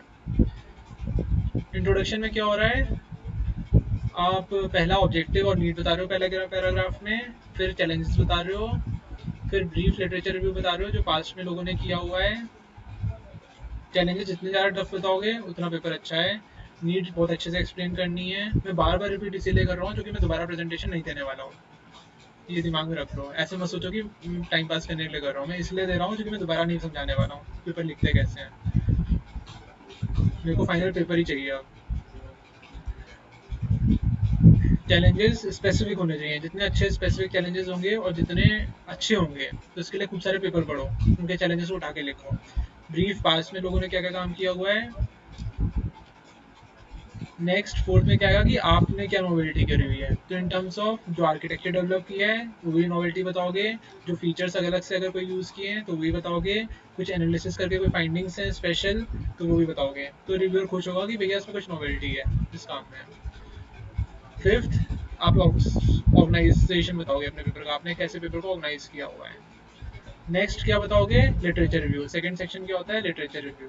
लिटरेचर रिव्यू क्या करोगे, कोई भी प्रीवियस रिसेंट पेपर उठाओ 2020 का, जून या जुलाई का, जिसमें इसने काम किया हुआ है उसी को अपने वर्ड्स में लिख डालो। एग्जैक्टली आपको लिटरेचर रिव्यू हो गया, उसमें कुछ दिमाग नहीं लगाना। थर्ड सेक्शन क्या होता है, डाटा सेट। डाटा सेट में चैलेंजेस बताओगे, उसके एडवांटेजेस बताओगे, उसकी लिमिटेशंस बताओगे, इसी डाटा सेट का टेबल बनाओगे और इसी डाटा सेट की एक इमेज बनाओगे इसी डाटा सेट को दिखाने के लिए। जैसे अगर डिजीजेज हैं तो कोविड इन सब की एक इमेज होगी और कोई भी स्पेस वेस्ट नहीं होनी चाहिए, और फिगर बहुत क्लियर होनी चाहिए। फिगर बहुत ब्लर ब्लर ये सब कुछ नहीं होना चाहिए, रीडेबल होनी चाहिए, और फिगर सेल्फ एक्सप्लेनेटरी होनी चाहिए। ये इंपॉर्टेंट है, सेल्फ एक्सप्लेनेशन होना चाहिए उसमें, देख के मेरे को समझ में आ जाए फिगर है क्या।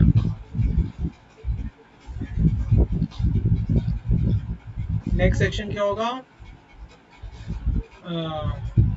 मेथडोलॉजी। जो भी आपकी प्रपोज्ड अप्रोच है उसको डिटेल तरीके से समझाओगे 2-3 पैराग्राफ में, और इसी प्रपोज्ड अप्रोच का एक बहुत सुंदर सा डायग्राम होना चाहिए, आई कैचिंग डायग्राम होना चाहिए, बहुत ही अच्छे टूल्स का यूज़ करके, और कुछ भी ब्लरिंग नहीं होनी चाहिए, इमेज कुछ भी खराब नहीं होनी चाहिए, बहुत ही क्लियर इमेज होनी चाहिए।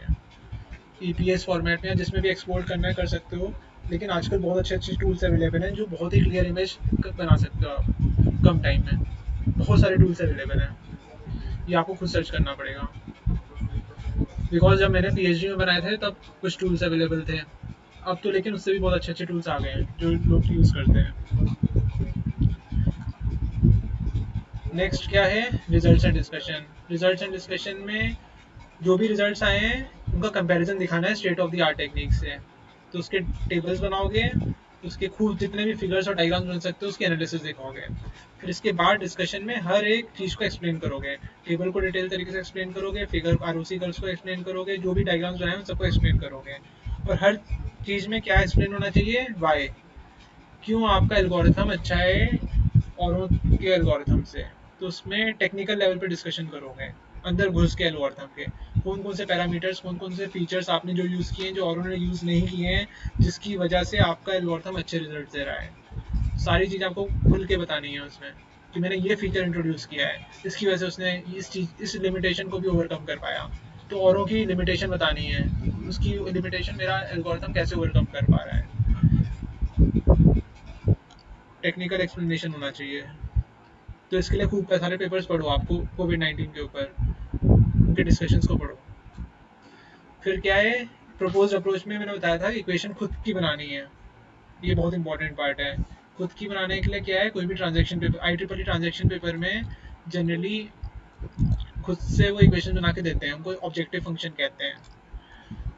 तो इक्वेशन बनाने के लिए कुछ नहीं करना है, जो भी आपका आर्किटेक्चर है उसको दो पार्ट्स में डिवाइड करो, 2-3 पार्ट्स में, हर एक सेक्शन की अलग अलग इक्वेशन दे दो और उसको कुछ भी नाम दे दो, G alpha T beta T gamma, और उसको फर्दर एक्सप्लेन कर दो, क्योंकि वो तो पता ही है आपको, एसवीएम क्या है वो तो पता ही है, सीएनएन क्या है वो तो पता ही है, इसका कंबाइन नहीं पता था ना, तो वो आपकी खुद की हो गई, तो वो मैंने खुद का दे दिया है ईटा करके कुछ भी, और इनको सब डिवाइड कर दिया, इनको भी कुछ कुछ खुद ही नाम दे दिया और इसको डिटेल तरीके से समझा दिया। ओवरऑल क्या लगता है कि 8-10 इक्वेशंस मिल जाती हैं, तो उनको लगता है इसने खुद की कोई थ्योरी प्रपोज करी है, और लोग थोड़े डर जाते हैं, लेकिन आप नहीं डरते हो, एक्चुअली मैं नई चीज़ ही प्रपोज कर रहे हो, लेकिन आपको पता है इसलिए आप कहते हो कि सिंपल सा ही है, जिसको नहीं पता होता उसको डर लगता है बस। फिर ये बहुत इंपॉर्टेंट है इक्वेशन बनाना, ये अगर आपने समझ लिया आपका ऑलरेडी पेपर 20 to 30% ऊपर निकल जाएगा और लोगों के पेपर से। नेक्स्ट क्या है, कंक्लूजन। कंक्लूजन में आप क्या बताओगे, थोड़ी सी पेपर की समरी और फिर फाइंडिंग्स और कंट्रीब्यूशन बताओगे, और वो सारे बुलेट पॉइंट्स में होने चाहिए, क्या क्या आपके थ्योरेटिकल फाइंडिंग्स हैं, क्या क्या आपने कॉन्ट्रीब्यूशंस दिए हैं इन टर्म्स ऑफ, मान लीजिए कोई फीचर्स नए डाले हैं जो और नहीं डाले, या कुछ हाइब्रिड क्रिएट किया है, या फिर कोई ऐसे तरीके से कुछ काम किया है जो और उन्होंने नहीं किया हुआ। तो कुछ छोटे छोटे कॉन्ट्रीब्यूशन भी बड़े होते हैं, मान लीजिए कोई फीचर नया आपने यूज़ किया और उन्होंने नहीं किया, कोई पैरामीटर आपने इंट्रोड्यूस किया है, कोई अल्फा बीटा गामा की वैल्यू वेरी करके देखी है आपने, जो और उन्होंने एल्गोरिथम में वेरी नहीं करवाई थी।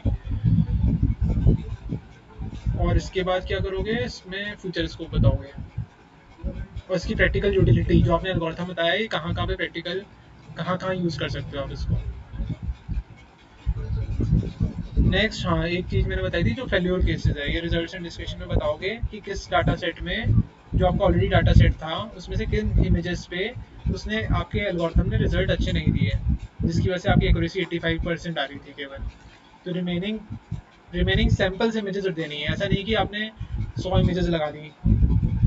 कर सकते हो ट्रांजेक्शन पेपर में, कम से कम कई बार दे देते हैं, लेकिन सैम्पल इमेजेस देते हैं, 10 15 20 इमेजेस देंगे। हाँ मतलब जो जो सी इमेजेस पे अच्छे रिजल्ट्स नहीं दिए उसने, जिसके ऊपर कोविड-19 का प्रेडिक्शन नहीं कर पा रहा, मान लो कोई एक्सरे इमेज है जिसपे वो कोरोना का प्रेडिक्शन नहीं कर पा रहा, तो उनकी सैंपल इमेजेस निकाल दी, मान लो 100 इमेजेस हैं जिसपे उसने प्रेडिक्शन नहीं किया, तो उसमें आपने 15-20 इमेजेस निकाल के एक ऐसी इमेज बना दी, तो उसमें कह दिया कि इन इमेजेस पे it was not giving good results, तो 20-25 इमेजेस की एक बड़ी सी इमेज ऐसे बना दी, छोटी जैसे से डर लगा के कि इन, वो दिखता है ना तो अच्छा लगता है कि इन इमेजेस पे मॉडल अच्छा परफॉर्म नहीं कर रहा, तो ये लिमिटेशन है आपके मॉडल की, ये भी बहुत इंपॉर्टेंट पार्ट है। तो ये मेरा एक्सपीरियंस था जो मैंने आपसे शेयर किया पिछले 4-5-6 साल का रिसर्च का। हाँ, एब्स्ट्रैक्ट, यस एब्स्ट्रैक्ट बेसिकली क्या होता है, समरी होता है पूरे इंट्रोडक्शन का।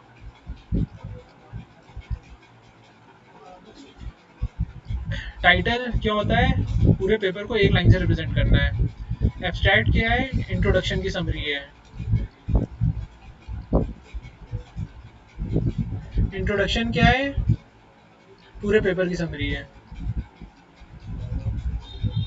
ठीक है, इंट्रोडक्शन पूरे पेपर की समरी है, एब्स्ट्रैक्ट इंट्रोडक्शन की समरी है। तो एब्स्ट्रैक्ट में, एब्स्ट्रैक्ट कैसा होना चाहिए, बहुत ही ज़्यादा आई कैचिंग होना चाहिए। जैसे कि ऐसा एब्स्ट्रैक्ट होना चाहिए कि जैसे ही मैं बाहर रेस्टोरेंट में गया, और वो जो बाहर उन्होंने इडली डोसे और बर्गर की जो फोटो, पिज़्ज़ा विज़्ज़ा की फोटो लगा रखी थी, तो ऐसी फोटो लगाती है जैसे भूख ना भी हो तभी भी ऑर्डर करने का मन करे, ऐसा होना चाहिए।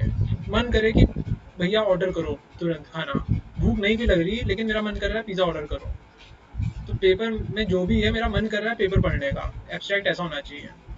एब्स्ट्रैक्ट देख के मन करे कि अंदर पूरा पेपर पढ़ो। तो एब्स्ट्रैक्ट में कुछ भी हवा की चीज़ नहीं हो सकती। क्या होगा उसमें, एब्स्ट्रैक्ट की शुरुआत की लाइन क्या होगी, इसमें तो एक एक लाइन आप बता सकते हो क्या है। पहली लाइन होनी चाहिए जो आपकी प्रॉब्लम स्टेटमेंट को एक लाइन में बता रही है कि आपकी प्रॉब्लम आपने क्या काम किया है, ये ध्यान से सुनना। एब्स्ट्रैक्ट की पहली लाइन क्या होगी, जो आपकी प्रॉब्लम स्टेटमेंट है, लैंडस्लाइड है या कोरोना के ऊपर है, क्या है। फिर सेकंड लाइन क्या होगी, उसकी नीड, क्यों काम कर रहे हो, क्यों ये काम किया है आपने, ग्रेविटी। एक दो लाइन में, अब देखो इंट्रोडक्शन की समरी दे रहे हो आप, प्रॉब्लम स्टेटमेंट नीड इसको एक पैराग्राफ में समझाया था, यहाँ पे एब्स्ट्रैक्ट में एक लाइन में बता रहे हो, एक लाइन या दो लाइन में। थर्ड लाइन में क्या होगा, कि till now such work has not been done as far as our knowledge is there. देखो ये जो इंट्रोडक्शन में थर्ड पैराग्राफ क्या था, जो ब्रीफ लिटरेचर रिव्यू था उसको आपने एक लाइन में बताया। As far as our knowledge is concern no hybrid deep learning architecture has been developed for this कोविड-19 prediction which uses such and such features। तो एक लाइन में बताया, फिर फोर्थ लाइन में क्या बताया, एक या दो लाइन हो सकती हैं, वेरी कर सकती हैं। फिर फोर्थ लाइन में क्या बताया, in this paper we have proposed a model which is a hybrid of these 4 points, या दिस पेपर मॉडल प्रोडिक्ट किया आपने जो कई सारी चीज़ों को इन्फ्लुएंस करता है, टेक इनटू अकाउंट करता है। पहले में बता दिया आपने एसवीएम और सीएनएन को कंबाइन किया, सेकंड में बता दिया कि आपने कुछ फीचर्स भी इंट्रोड्यूस किए, थर्ड में बता दिया आपने कुछ नए पैरामीटर्स डाले, फोर्थ में बता दिया कि आपने इसको मल्टीपल क्यूब लेयर में यूज़ किया। तो ऐसे जो फाइंडिंग्स हैं, सॉलिड जो फाइंडिंग्स है ना, अब ये देखो ये वाला जो लाइन आई चौथी लाइन, ये इंट्रोडक्शन का कौन सा पैराग्राफ आ रहा है बताओ? Proposed approach.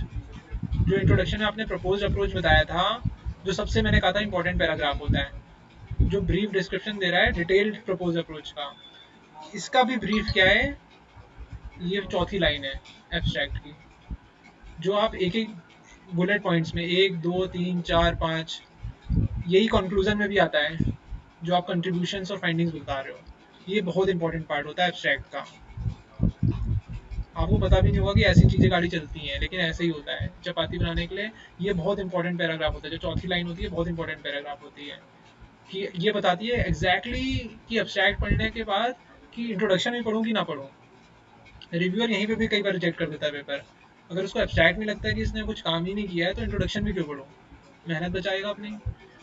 और लगता है मान लो कि एब्स्ट्रैक्ट से कि भैया कुछ धमाका किया तो इंट्रोडक्शन पढ़ता है, इंट्रोडक्शन पढ़ने में तो पेपर एक्सेप्ट रिजेक्ट हो जाता है, फिर वो देखता है कि आगे मैं पेपर को पूरा पढ़ूँ कि ना पढ़ूँ। लेकिन अगर बहुत घटिया एब्स्ट्रैक्ट लिखोगे तो इंट्रोडक्शन भी नहीं पढ़ेगा, तुरंत वापस भेज देगा। तो एब्स्ट्रैक्ट में यहाँ पे आपको जो आपकी फाइंडिंग्स हैं, जो आपके कॉन्ट्रीब्यूशंस हैं, उसको बुलेट पॉइंट्स में डालने हैं 1 2 3 4। या फिर इस तरीके से इस लाइन को लिख सकते हो, the paper has been build with has been build with 4 major pillars. अब पिलर्स ऑफ द पेपर है क्या है, पहला को बता दिया आपने, सेकंड बता दिया, थर्ड बता दिया, फोर्थ बता दिया। तो ये लगता है भैया हाँ एब्स्ट्रैक्ट में बता रहे हो कि आपने आपका जो पूरा पेपर है इन 4 ढांचों से बना हुआ है, ये 4 आपकी खुद के कॉन्ट्रीब्यूशंस हैं, खुद की फाइंडिंग्स हैं। तो ये लेके जाता है वो पिज़्ज़ा खाने का ऑर्डर। ऑर्डर कब करोगे, एडवर्टाइजमेंट ही नहीं कर पा रहे हो इस रेस्टोरेंट में जाके, तो ऑर्डर कहाँ कर पाओगे। तो ये चौथी लाइन बहुत इंपॉर्टेंट है। फिर पांचवी क्या है, बताओगे कि आपके जो अप्रोच है, प्रपोज अप्रोच है, उसने कैसे रिजल्ट्स आउटबीट किए हैं, आउट परफॉर्म किए हैं state of the art technique से।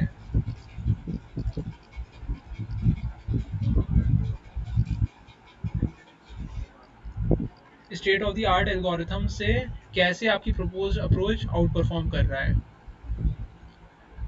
ठीक है। तो बताना है with accuracy so and so और it has outperform all the state of the art algorithms with जो भी आपकी आए हैं, एक्यूरेसी इतनी आई हुई है और जो भी स्टैटिस्टिकल मेजर्स, प्रिसीजन रिकॉल, जो भी जितना आया हुआ है।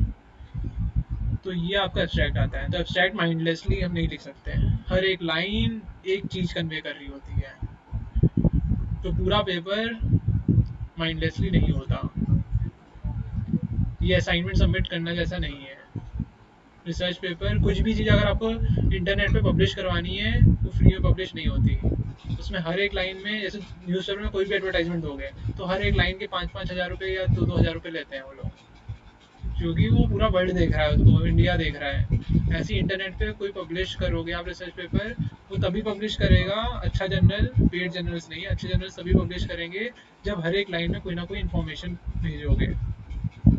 गार्बेज कोई भी पब्लिश नहीं करता। तो ओपन टू क्वेश्चंस हैं, किसी के भी कुछ भी क्वेश्चंस हैं तो प्लीज़ पूछिए, क्योंकि मेरे को आइडिया भी नहीं था कि ये सेशन इतना अच्छा होगा, बट आई थॉट कि मैं केवल 5-10 मिनट की प्रेजेंटेशन देके वाइंड अप कर दूंगा क्योंकि आप आए थे, लेकिन मैं अंदर डेप्थ पे चला गया पूरा। और मैं चाहता हूँ कि अपने डाउट्स क्लियर करो, बिकॉज टर्निंग पॉइंट हो सकता है मे बी। मेरे को ये 2 साल बाद मिली थी गाइडेंस अपनी पीएचडी में कि पेपर ऐसे लिखा जाता है।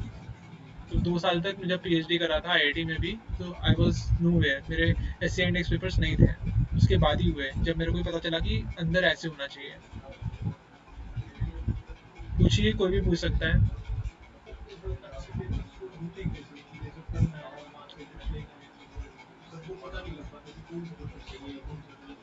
अच्छे पेपर्स देखने के लिए, अगर आप, इनका क्वेश्चन है कि अच्छे पेपर्स ढूंढने कैसे हैं, तो अच्छे पेपर्स अगर आपको ढूंढने हैं तो पहले तो पता होना चाहिए कि कौन से जर्नल्स अच्छे हैं। आप सीधा गूगल स्कॉलर पे जाते हो, गूगल स्कॉलर पे सर्च करते हो चीज़ों को, तो ऐसा नहीं है कि कोई भी पेपर सर्च कर लोगे।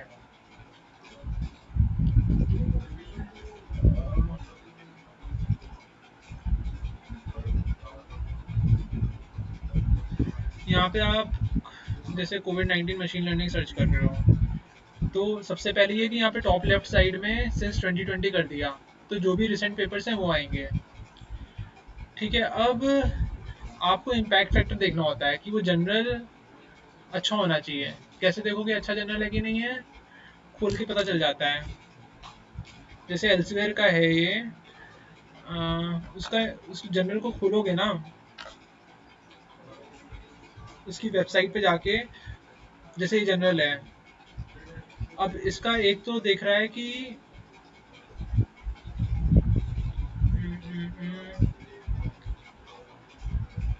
जैसे इन प्रेस है, जनरल प्री प्रूफ है, ये तो अभी अभी आया है, बहुत ही रिसेंट पेपर है, अभी पब्लिश भी नहीं हुआ, प्रूफ रीड चल रहा है इसका।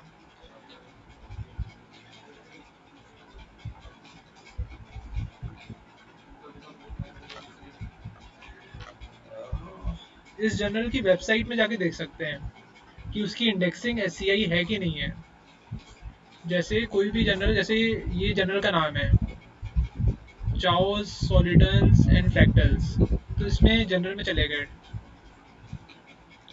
और इसका इम्पैक्ट फैक्टर देखा, कितना इम्पैक्ट फैक्टर है, 3.064, तो ये अच्छा जनरल है। एस सी आई इंडेक्स है, एस सी आई इंडेक्स कैसे देखोगे, अबाउट द जनरल में जाके, यहाँ पे अबाउट द जनरल है, अबाउट है। जो मैंने आपको एक लिस्ट शेयर करी है, उसमें सारे जर्नल्स की S C I index, journals की लिस्ट है, उसमें सारे S C I index journals ही हैं, वो सारे अच्छे हैं। और उसके इम्पैक्ट फैक्टर कहाँ से हैं, 0 से लेके अप टू 100 200 तक होंगे। तो जितना ज़्यादा अच्छा, ज़्यादा इम्पैक्ट फैक्टर होता है उतना अच्छा जनरल होता है। तो इम्पैक्ट फैक्टर, मैं तो कहता हूँ कि अगर कोई भी 2 3 के ऊपर है तो बहुत अच्छा जनरल है। 7 8 है तो डेफिनेटली अच्छा है। लेकिन कंप्यूटर साइंस में जनरली जो ट्रांजेक्शन्स होते हैं उनका इम्पैक्ट फैक्टर 5 या 5.5 या 6 तक होता है। वो S C I index journals नहीं होते हैं, वो मैं बताने के लिए बता रहा हूँ। यहाँ पे जगह है, अबाउट दी जनरल में गए, देखो जरा स्क्रीन में, यहाँ अबाउट दी जनरल है, यहाँ पे क्लिक करो। आपको non S C I index journals देखने ही नहीं है, कम से कम उसकी जो इंडेक्सिंग होती है वो एस सी आई होनी चाहिए। तो मैं अबाउट दी जनरल में, यहाँ पे एक आइकन आ रहा है एब्स्ट्रैक्टिंग एंड इंडेक्सिंग, इस पे क्लिक करोगे।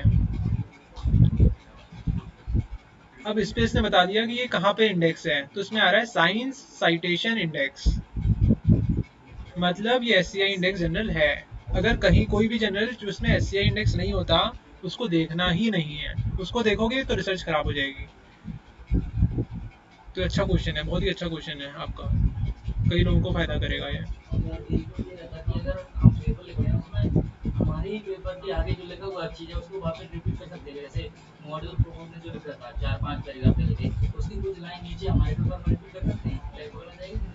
पकड़ा जाएगा, आप कोई भी चीज कॉपी पेस्ट करते हो तो फ्लैग में आएगा।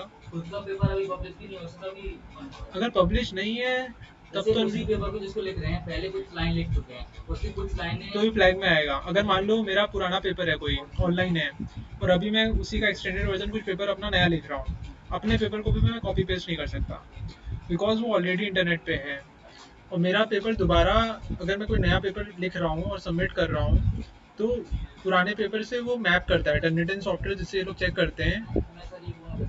अभी जो लिख रहे हैं रिसेंट पेपर में मॉडल प्रोवाइडर मैंने वो कुछ लिख चुका है, उसको अब मैं आगे कंक्लूजन में लिखना चाहता हूँ कुछ लाइनें, तो अगर वो मैंने लाइन कॉपी पेस्ट कर दी मेरी लाइनें वहाँ से यहाँ एक ही पेपर में? हाँ एक ही पेपर में, तो फिर उनको पता कैसे चलेगा कि ये हाँ मतलब नहीं, करना नहीं चाहिए। अभी एक ही पेपर लिख रहे हो हाँ उसी पेपर में मैंने तो कुछ कॉपी पेस्ट नहीं करना चाहिए, क्योंकि रिपीट हो रहा है तो ऑटोमेटिकली वही चीज़ें आएंगी, तो प्लेगरिज्म में नहीं आएगा। अगर एक ही पेपर है उसमें, जैसे एब्स्ट्रैक्ट है, एब्स्ट्रैक्ट में जो 4 बुलेट पॉइंट्स लिख रहे होंगे जो आपके पिलर्स ऑफ आर्किटेक्चर हैं, तो वही आपके इंट्रोडक्शन में, प्रपोज अप्रोच में भी होंगे। डेफिनेटली रिपीट तो हो रहा है, वही चीज़ें कंक्लूजन में भी होंगी जो आपकी फाइंडिंग्स हैं, तो 3-4 जगह रिपीट तो हो रही हैं। तो, तो ऐसा नहीं है कि उसको कॉपी पेस्ट ही करना है, उसको आप लिख दो, वो प्लेगरिज्म में नहीं आएगा। जैसे सर कुछ कीवर्ड्स रहते हैं, कीवर्ड्स का यूज करते हैं, तो जैसे डीप लर्निंग या कुछ यूज करते हैं तो वो डीप लर्निंग पूरा वर्ड एक फ्लैग में आता है हमेशा, तो उसका क्या करें? एक्चुअली एक चीज़ और अच्छी आपने पूछ ली कि हमें पेपर लिखते वक्त एक चीज़ का ध्यान रखना चाहिए। एब्रीविएशंस एक चीज़ होती है रिसर्च पेपर में, तो उसमें जैसे अगर आपने पेपर में डीप लर्निंग लिख रहे हो तो इंट्रोडक्शन से स्टार्ट करते हैं हम हमेशा। तो जब भी आप इंट्रोडक्शन लिखना शुरू कर रहे हो तो आपने कहीं भी डीप लर्निंग यूज़ किया, तो पहली बार तो आप उसको डीप लर्निंग लिखोगे और ब्रैकेट में उसका एब्रीविएशन दोगे डीएल। अब पूरे पेपर में कहीं भी डीप लर्निंग लिखना है तो आप डीएल ही यूज़ करोगे, डीप लर्निंग पूरा यूज़ नहीं करोगे।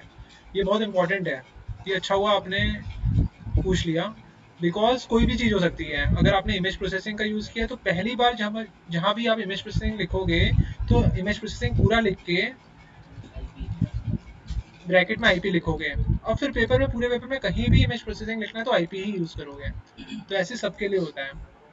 ये भी अगर आप पेपर ये चीज़ नहीं करके भेजते हो तो तुरंत से वहाँ पे जनरल वाले वापस भेज देंगे, कुछ रिव्यू ही नहीं करेंगे, कहेंगे you have not followed the basic guidelines of paper writing. तो ये भी बहुत इंपॉर्टेंट पार्ट होता है। तो इसलिए मैं कह रहा हूँ एस पेपर पब्लिश करना मुश्किल नहीं है, हमें पता नहीं होती चीज़ें, ये चीज़ें पता होंगी तो इट इज़ ईजी। पता हो कि दिमाग लगा के सही तरीके से लिखना है पेपर।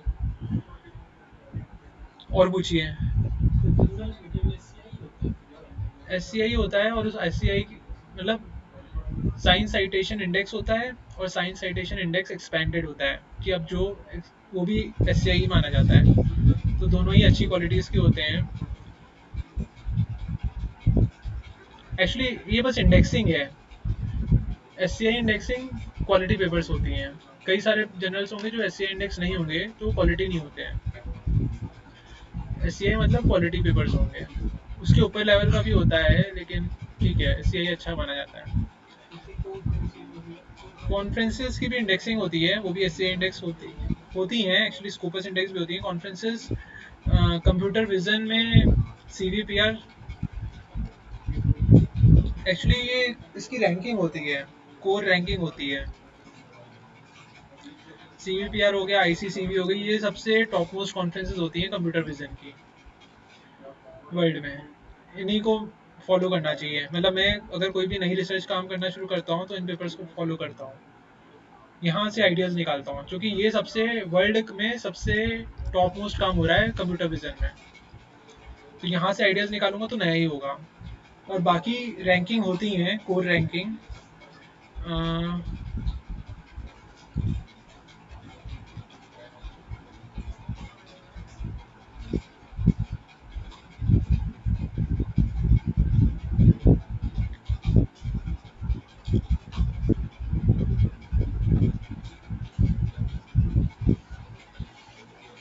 ये है गुड, ये वेबसाइट है जहाँ पे आप कॉन्फ्रेंसेस की देख सकते हो, कौन सी कॉन्फ्रेंस कितनी अच्छी है। जैसे ए स्टार है, जैसे C V P R I C C V जो मैं बता रहा था, ये ए स्टार कॉन्फ्रेंस होती हैं।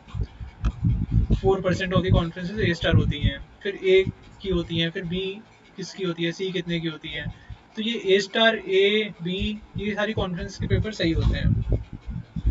और इंडिया में मैं पहले बता रहा हूँ, इंडिया में केवल हार्डली 2 या 3 कॉन्फ्रेंसेस अच्छी होती हैं, और सारी कॉन्फ्रेंस ये कोई ए बी सी में किसी में भी नहीं आती।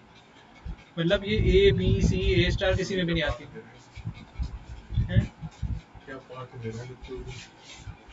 तो ये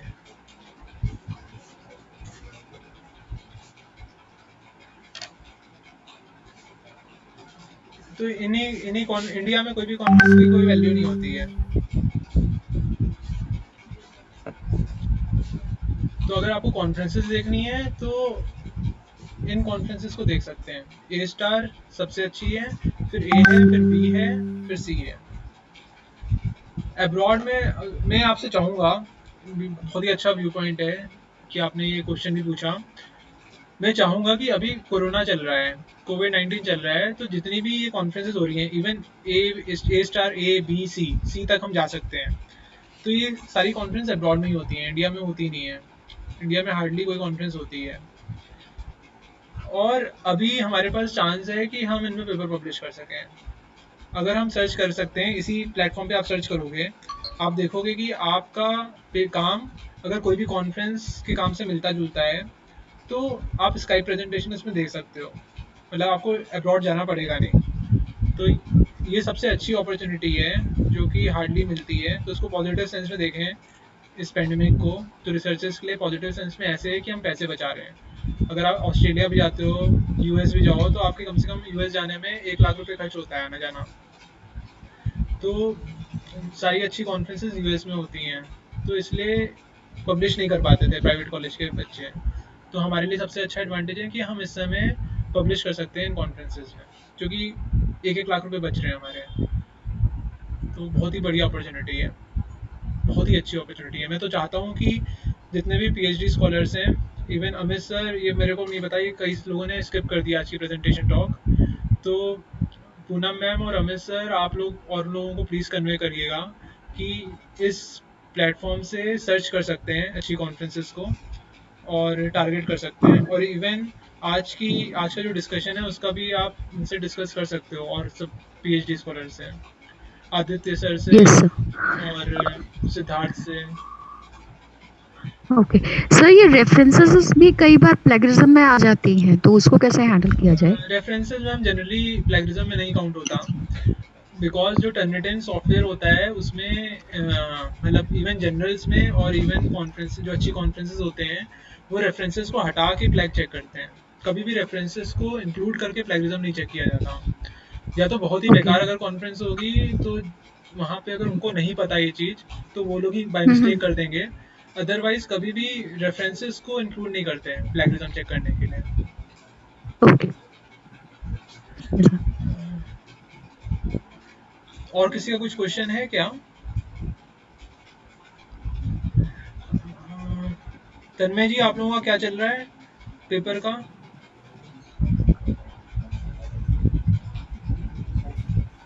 सार्थक हेलो जी, क्या चल रहा है? हाँ, बताइए कुछ अपडेट पेपर का। Hello sir. सर मैं ज्वेल बोल रहा हूँ। हाँ जी, बताइए। सर मेरी ये क्वेश्चन है कि ऑनलाइन जो अवेलेबल डेटा सेट होते हैं, क्या उनको यूज करके हमारा एससीआई में पेपर आ सकता है या उनको हम यूज ही नहीं कर सकते? नहीं, उन्हीं को यूज़ करना चाहिए। ये तो सबसे बड़ा एडवांटेज है कि हमें ऑनलाइन डाटा अच्छा सेट अवेलेबल है। बिकॉज अच्छा हमारा अच्छा। हमारा मेन काम यही है कि हमें जो औरों ने डाटा सेट बनाया हुआ है उनको यूज़ करके ही अपने अलॉटमेंट्स पे रिजल्ट निकालें। क्योंकि डाटा सेट बनाने अपने ओके आप में सर। बड़ा चैलेंजिंग है। हम हमारा नहीं तो मोस्ट ऑफ द टाइम तो डाटा सेट बनाने में ही चला जाएगा। तो सर कई पर वो सारे कहते हैं कि आपकी प्री प्रोसेसिंग ऑलरेडी हो रखी है, इसलिए वो कई बार। नहीं, हम फिर आर्किटेक्चर लेवल, बिकॉज क्या है मैम कि पेपर का कंट्रीब्यूशन आप कई पर्सपेक्टिव पे दे सकते हो। तो कई सारे benchmark okay data sir. Set हैं। इवन अगर आप कोई पेपर सबमिट भी करते हैं हम, तो उसमें वो कहते हैं कि आपने आपने अपने डाटा सेट पे रिजल्ट्स निकाले हुए हैं, तो मैनिपुलेटिव भी हो सकता है। तो वो हमेशा चैलेंज कर देते हैं रिव्यूअर्स हम्म। कि आपने कोई भी बेंचमार्क डाटा सेट के ऊपर रिजल्ट्स नहीं निकाले हैं।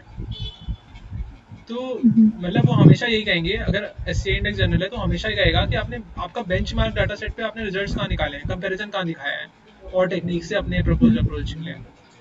तो हमें तो हमेशा कोशिश करनी है कि जो डाटा सेट अवेलेबल है और जो बेंचमार्क डाटा सेट है, वो हमें पता चल जाएगा जब हम अपने पेपर्स, मतलब हम जब पेपर्स पढ़ेंगे, तो जी। उनमें उन पेपर्स पढ़ने से हमें आइडिया हो जाएगा कि बेंचमार्क डाटा सेट कौन कौन सा है हमारे पास अवेलेबल। मतलब लोगों ने क्या क्या किस डाटा सेट के ऊपर काम किया है। तो हम क्या करेंगे, अपनी टेक्निक को उसी डाटा सेट के ऊपर लगा के अपने रिजल्ट्स देंगे।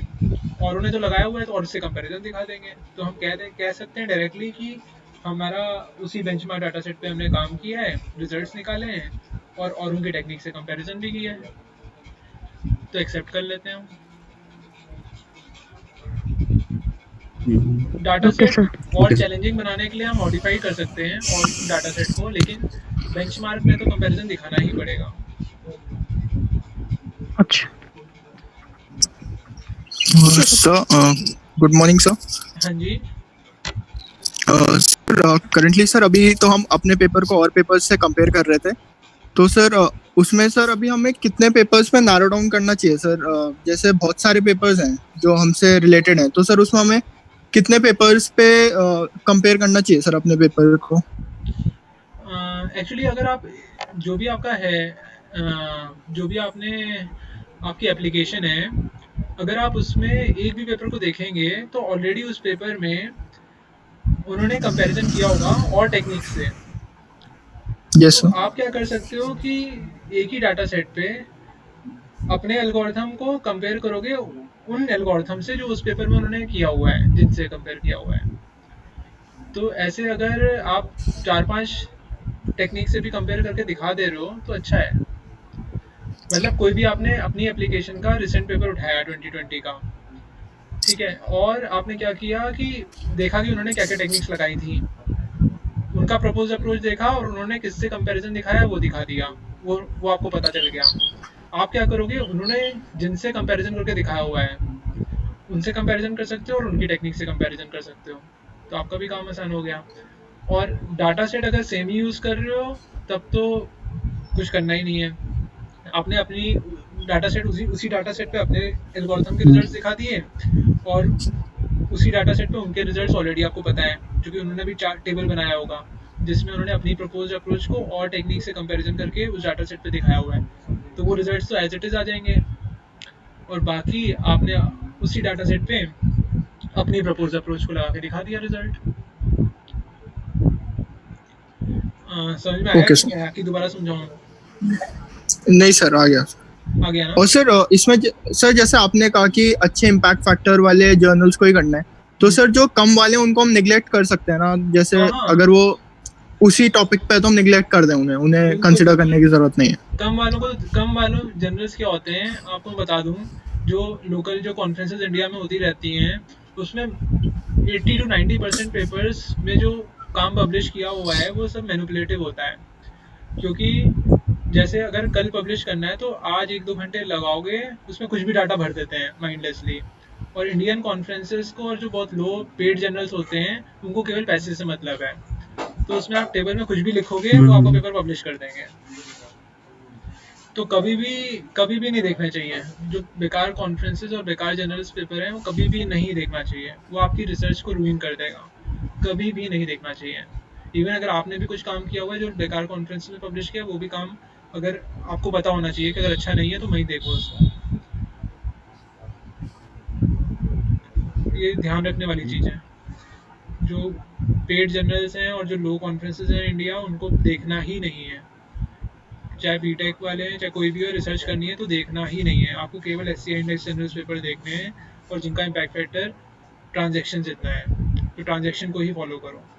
क्योंकि अच्छी चीज़ को फॉलो करते हैं तब हम कहीं तक पहुंच पाते हैं।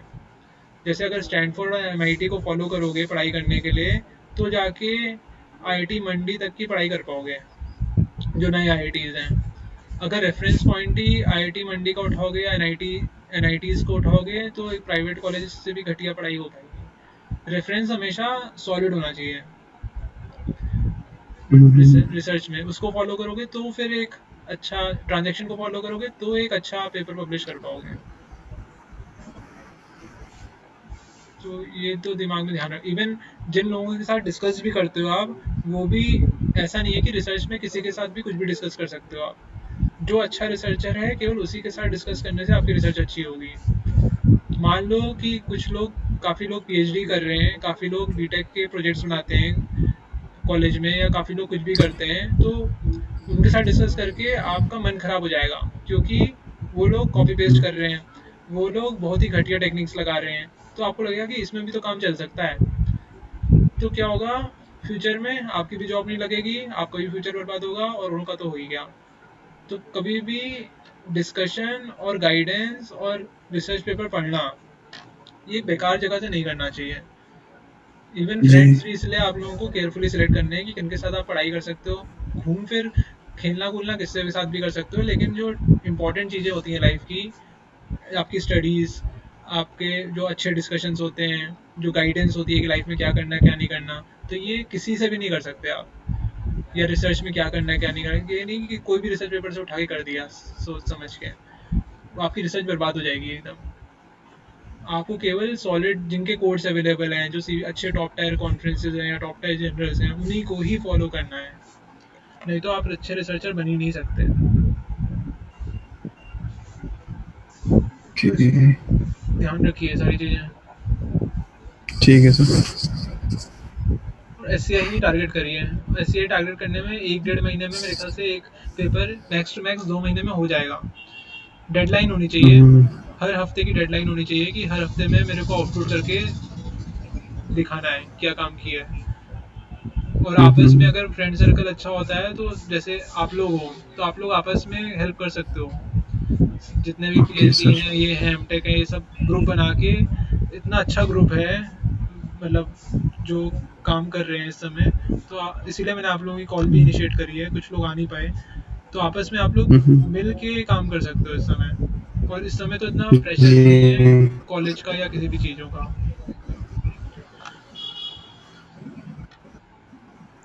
जी सर। तो अपना बढ़िया डिस्कशन करो ऑनलाइन और अपना करो काम, आपस में करो, आपस में ग्रुप, PhDs का आपस में ग्रुप होना चाहिए, एमटेक्स का होना चाहिए, एमटेक और PhD का आपस में डिस्कशन होना चाहिए, इवन यहाँ बीटेक का, एमटेक का और PhD का आपस में डिस्कशन होना चाहिए। मेरा IIT में यही रहता था, मेरे जो सुपरवाइजर थे वो PhDs को, एमटेक को और बीटेक को, PhDs को कहते थे कि एमटेक को गाइड करो, एमटेक को कहते थे कि बीटेक को गाइड करो। तो उससे क्या होता है, सारी चीज़ें आप मेरे से पूछ नहीं सकते हैं, बिकॉज मेरी भी कैपेसिटी भी लिमिटेड है और मेरा टाइम भी लिमिटेड है, और मेरे को गाइड भी कई सारी चीज़ें करनी है। लेकिन आपस में आप लोगों की बहुत चीज़ें हेल्प हो जाती हैं एक दूसरे की, क्योंकि सभी को रिसर्च करनी है। मेरा इवन आज की कॉल का भी यही पर्पस था कि जो बीटेक के लोग रिसर्च कर रहे हैं, जो एमटेक में रिसर्च कर रहे हैं और जो PhD में रिसर्च कर रहे हैं, तो वो आपस में एक उनकी बॉन्डिंग बन सके, जिसमें एक दूसरे की कंबाइंड रिसर्च पेपर लिख सकते हो ना। बीटेक वाले ने कुछ इम्प्लीमेंटेशन कर दिया, एमटेक वाले ने कुछ राइटिंग पार्ट कर दिया, PhD ने और उसको प्रूफ रीड कर दिया, तो ऐसे लाइन लगा सकते हो अपने पेपर की, एक पेपर की बजाय 5-10 पेपर पब्लिश कर सकते हो। तो मेरा पर्पस है कि मैं आप लोगों की एक टीम बना सकूं, मतलब हम लोग की एक टीम हो सॉलिड, जिससे हमारा रिसर्च प्रोफाइल सबका ग्रो हो। तो ये मेरा टारगेट है।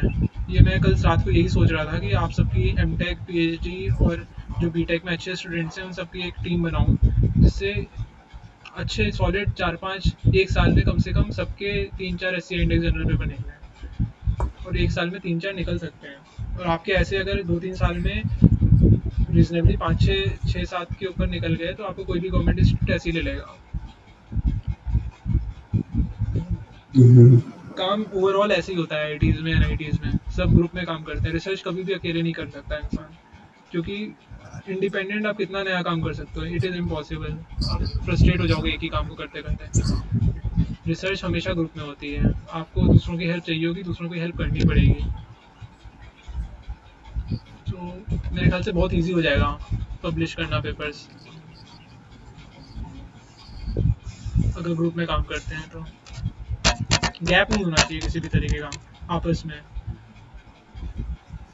नहीं तो अकेले मेरे को सबको टाइम देना बहुत मुश्किल हो जाएगा, बहुत ज़्यादा मुश्किल हो जाएगा।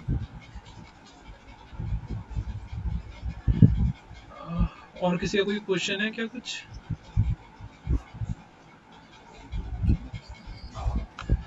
ठीक है, तो फिर आप अमित सर आप कन्वे कर दीजिएगा ओके सर। सिद्धार्थ सर को और जी सर। आदित्य सर को। जी जी जी जी और तो कोई नहीं है ना?